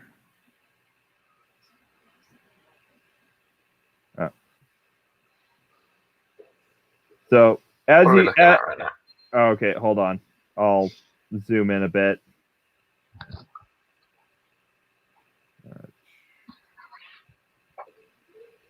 So as you can see, it is currently available on Hulu, Philo, YouTube, Amazon Prime, and Google Play. It is no longer available on Netflix. Well, it was available on Netflix when it first came out. Yeah, it was originally released on BBC America and Netflix. Yeah, but it is no longer available on Netflix. It is now available on Amazon Prime, though. Yeah, it's not great. I mean, it's okay. I enjoyed it, but it's not as good as the originals. The original TV series, or definitely nowhere near the books. Yeah, I love Dirk's driving strategy, which is totally missed in the Netflix one. Oh, I don't remember that. Okay, Dirk's way of navigating when he's driving is find somebody he thinks looks like they know where they're driving. Oh yeah, follow them. Yeah. he may not get where he's intending to go, but he always ends up where he's needed. Yeah, that's a good strategy. And I think it's a good time, good note to start to transfer to the shilling on. Yeah. So Badger, you first. Oh, you always go for me first, don't you? Yeah. I don't know what I'm talking about. And I've broken had Neil on yet? again as well. Yeah, I have, but you should come on again. Right, hello. Bad-tempered Badger. I talk about a load of crap on the internet sometimes. You can find me on YouTube, Twitter, BitChute, Gab, Minds, and Pornhub. It's about time you have me on, Badger. It is. We should get that set up, and Neil should come on as well. Didn't you already have Neil? Yeah, but the thing is, there's nothing to stop me having him on again. So yeah, my next project, I have 2 things currently in the works. Well, I have several other things, but these are the 2 things that are likely to happen in sort of a reasonable time frame. I have another mouse video going up. Oh, You're coming to DaveCon. Some more nature footage. Lovely, lovely nature footage, which I'm sure you will enjoy. And I am planning to do another gaming stream where I am playing the absolutely fabulous Holdfast Nations at War. As you can see from my current picture, which I've been trying to change for the last 10 minutes, but I've crashed the software again.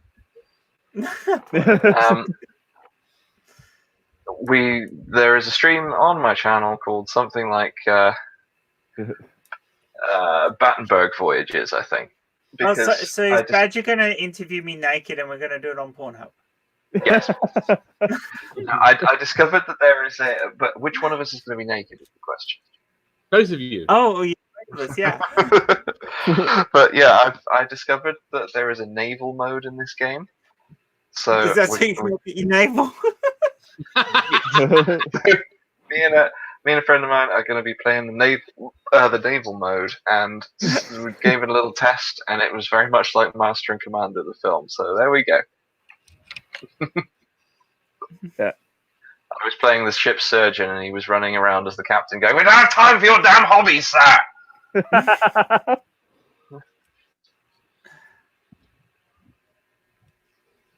Okay. That's me out of stuff. Just talk to people. Right. And of course, your email.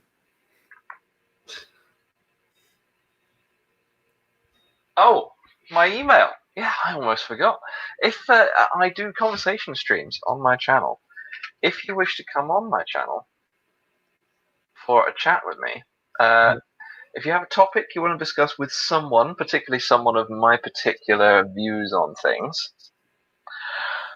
then I am open to discussions with pretty much anyone as long as we can have a nice friendly chat. If you can't get hold of me on the Twitter, my email address, as soon as the chat appears and I can type in it, is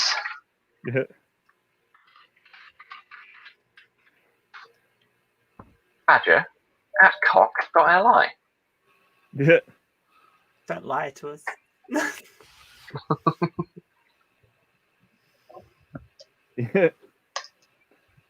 Okay, Dave. I'm Critical Cripple. You can mostly find me on Twitter. In the next maybe I will have my crap quiz up. Crap quiz. Which will be interesting, hopefully. Yeah. No, the quizzes should be fun. So you're going to end up hosting the international competitions, Dave, that we never got organised? Maybe. I'll have to start with Australia versus America, I think. Well, I thought we were starting with Australia versus UK, and I was being the UK team fell through. The team fell apart. Yeah. Shame. I guess that means Australia wins by default. We'll take it. So you've got a quiz show coming up. Yes. That I've gone and completely forgotten the name of. Critical Dave's quizzes. Nope. Oh, I'm gonna have to find the picture now to look it up. I told you, it's Dave's Squiz Extravaganza. It's not. It really isn't. It's the crap quiz. Crap quiz. Crap quiz. I can't remember what crap stands for. Critical asininely. Damn it! No, they already dominate the Ashes.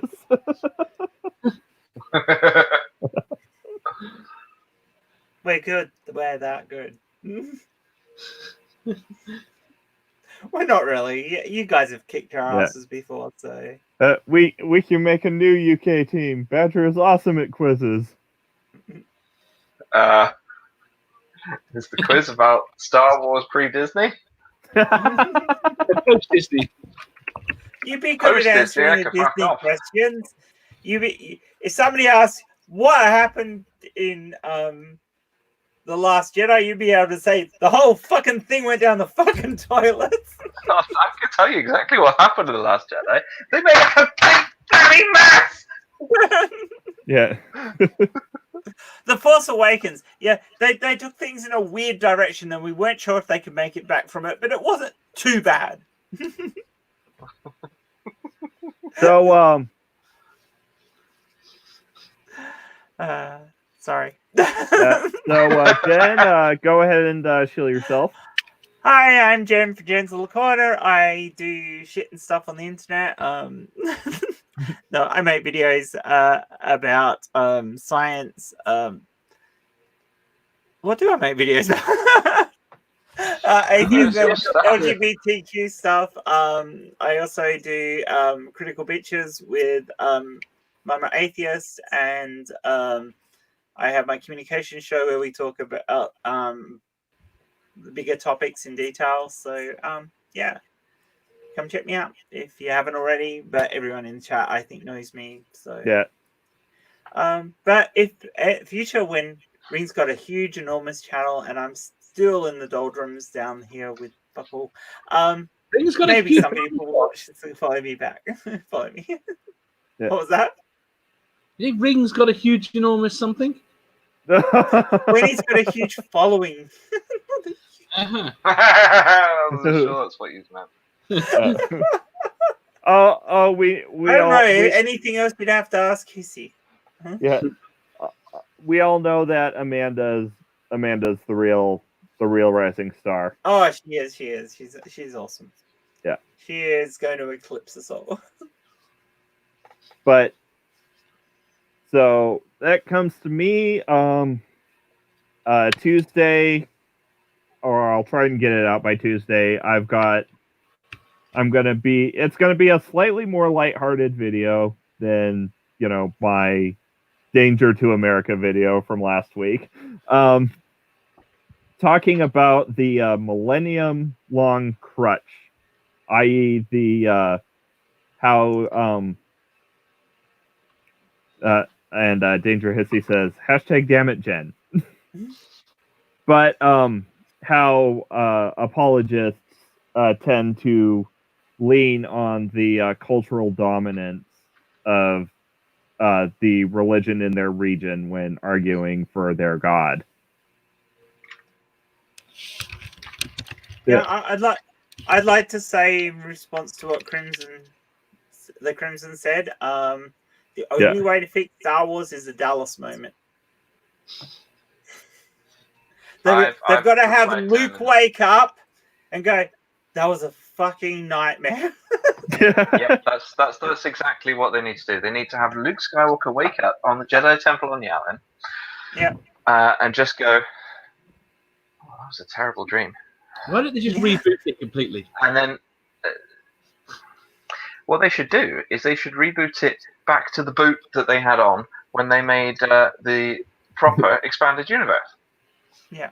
They should do a film based on the Legacy of the Force trilogy. Yeah. And I'll just throw him a data stick across the rim. Yeah. But they could have, actually, they should have Luke wake up and go, "Say, that's what happens if they rescue Rey. I better tell them not to ever go there." Right. Give me 1 second. Actually, that was Luke wakes up with that dream, says, "Oh, that was a dreadful dream." Goes to whatever planet it was Rey was on originally and kills her. That would be awesome. Yeah. How did we end up from Ring's shill back on Star Wars? I'm here. Yeah. But as a reminder, all May, all the Media Musings episodes in May will be centered around Star Wars because we will be doing Star Wars Month for May the 4th. And next weekend, if I can get a time locked down with Vagrant Sam, we will be talking about East versus West, specifically like how post World War II media covers evil. Oh, so we'll be talking anime and manga. Or rather, Sam will be talking anime and manga, and I will be. I can talk anime and manga. Okay, you and Sam will be talking anime and manga, while I'll be fumbling to make comparisons to Western media. Yeah, you sit there and host. Yeah. Saying sit there and look pretty. Yeah. But that baby can't do that because he's baby face ring now. Yeah. That babies can look pretty. I would talk about anime and manga, but I have very little knowledge of that area. The only thing I could really talk about is Hellsing, the series, and I haven't seen all of it because while I was midway through watching the series, Alucard got banned from Twitter again, so then I lost my motivation to watch it. Yeah. Hissy, well, with his beard shaved off like this, does it feel like you're breaking the law? I feel like what? Apparently, I'm very good at looking pretty.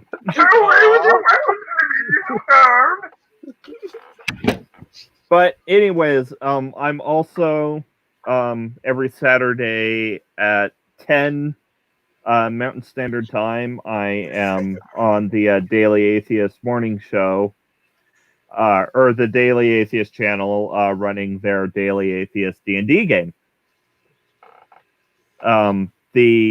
The first session is already up. It was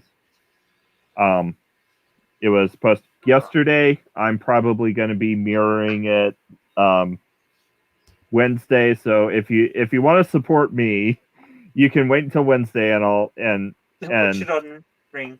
And watch it on my channel. Or if you don't want to wait, you can watch it on the Daily Atheist channel. Are you going to be getting rid of the bit at the start? What? Where we spent the first hour. Where we spent the first half an hour going, how does streams work?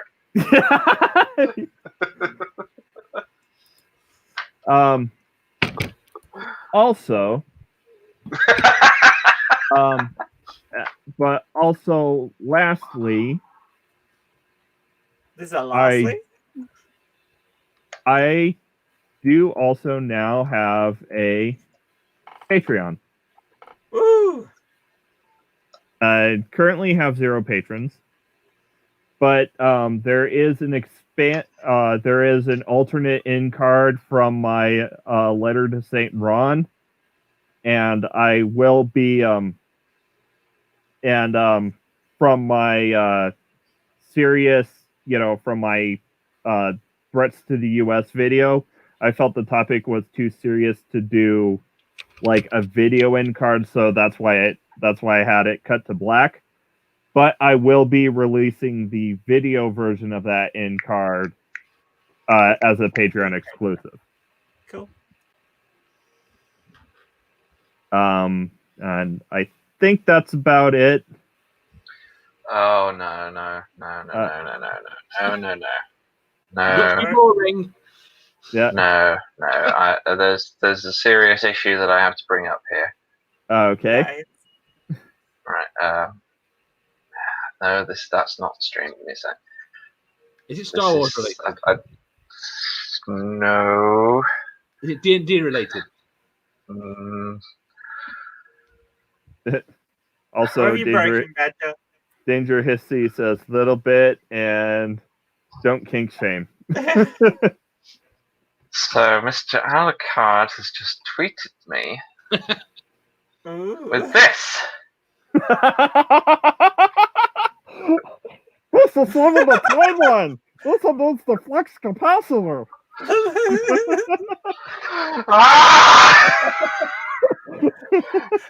So while we're looking at it, though, I'm just going to scroll down a little bit. You see, he's actually under the outfit. He's really buff.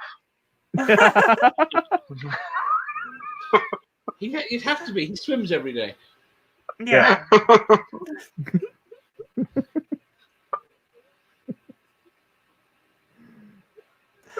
On that note. on that note, remember, don't choke on the indoctrination. Bye, everyone. Bye.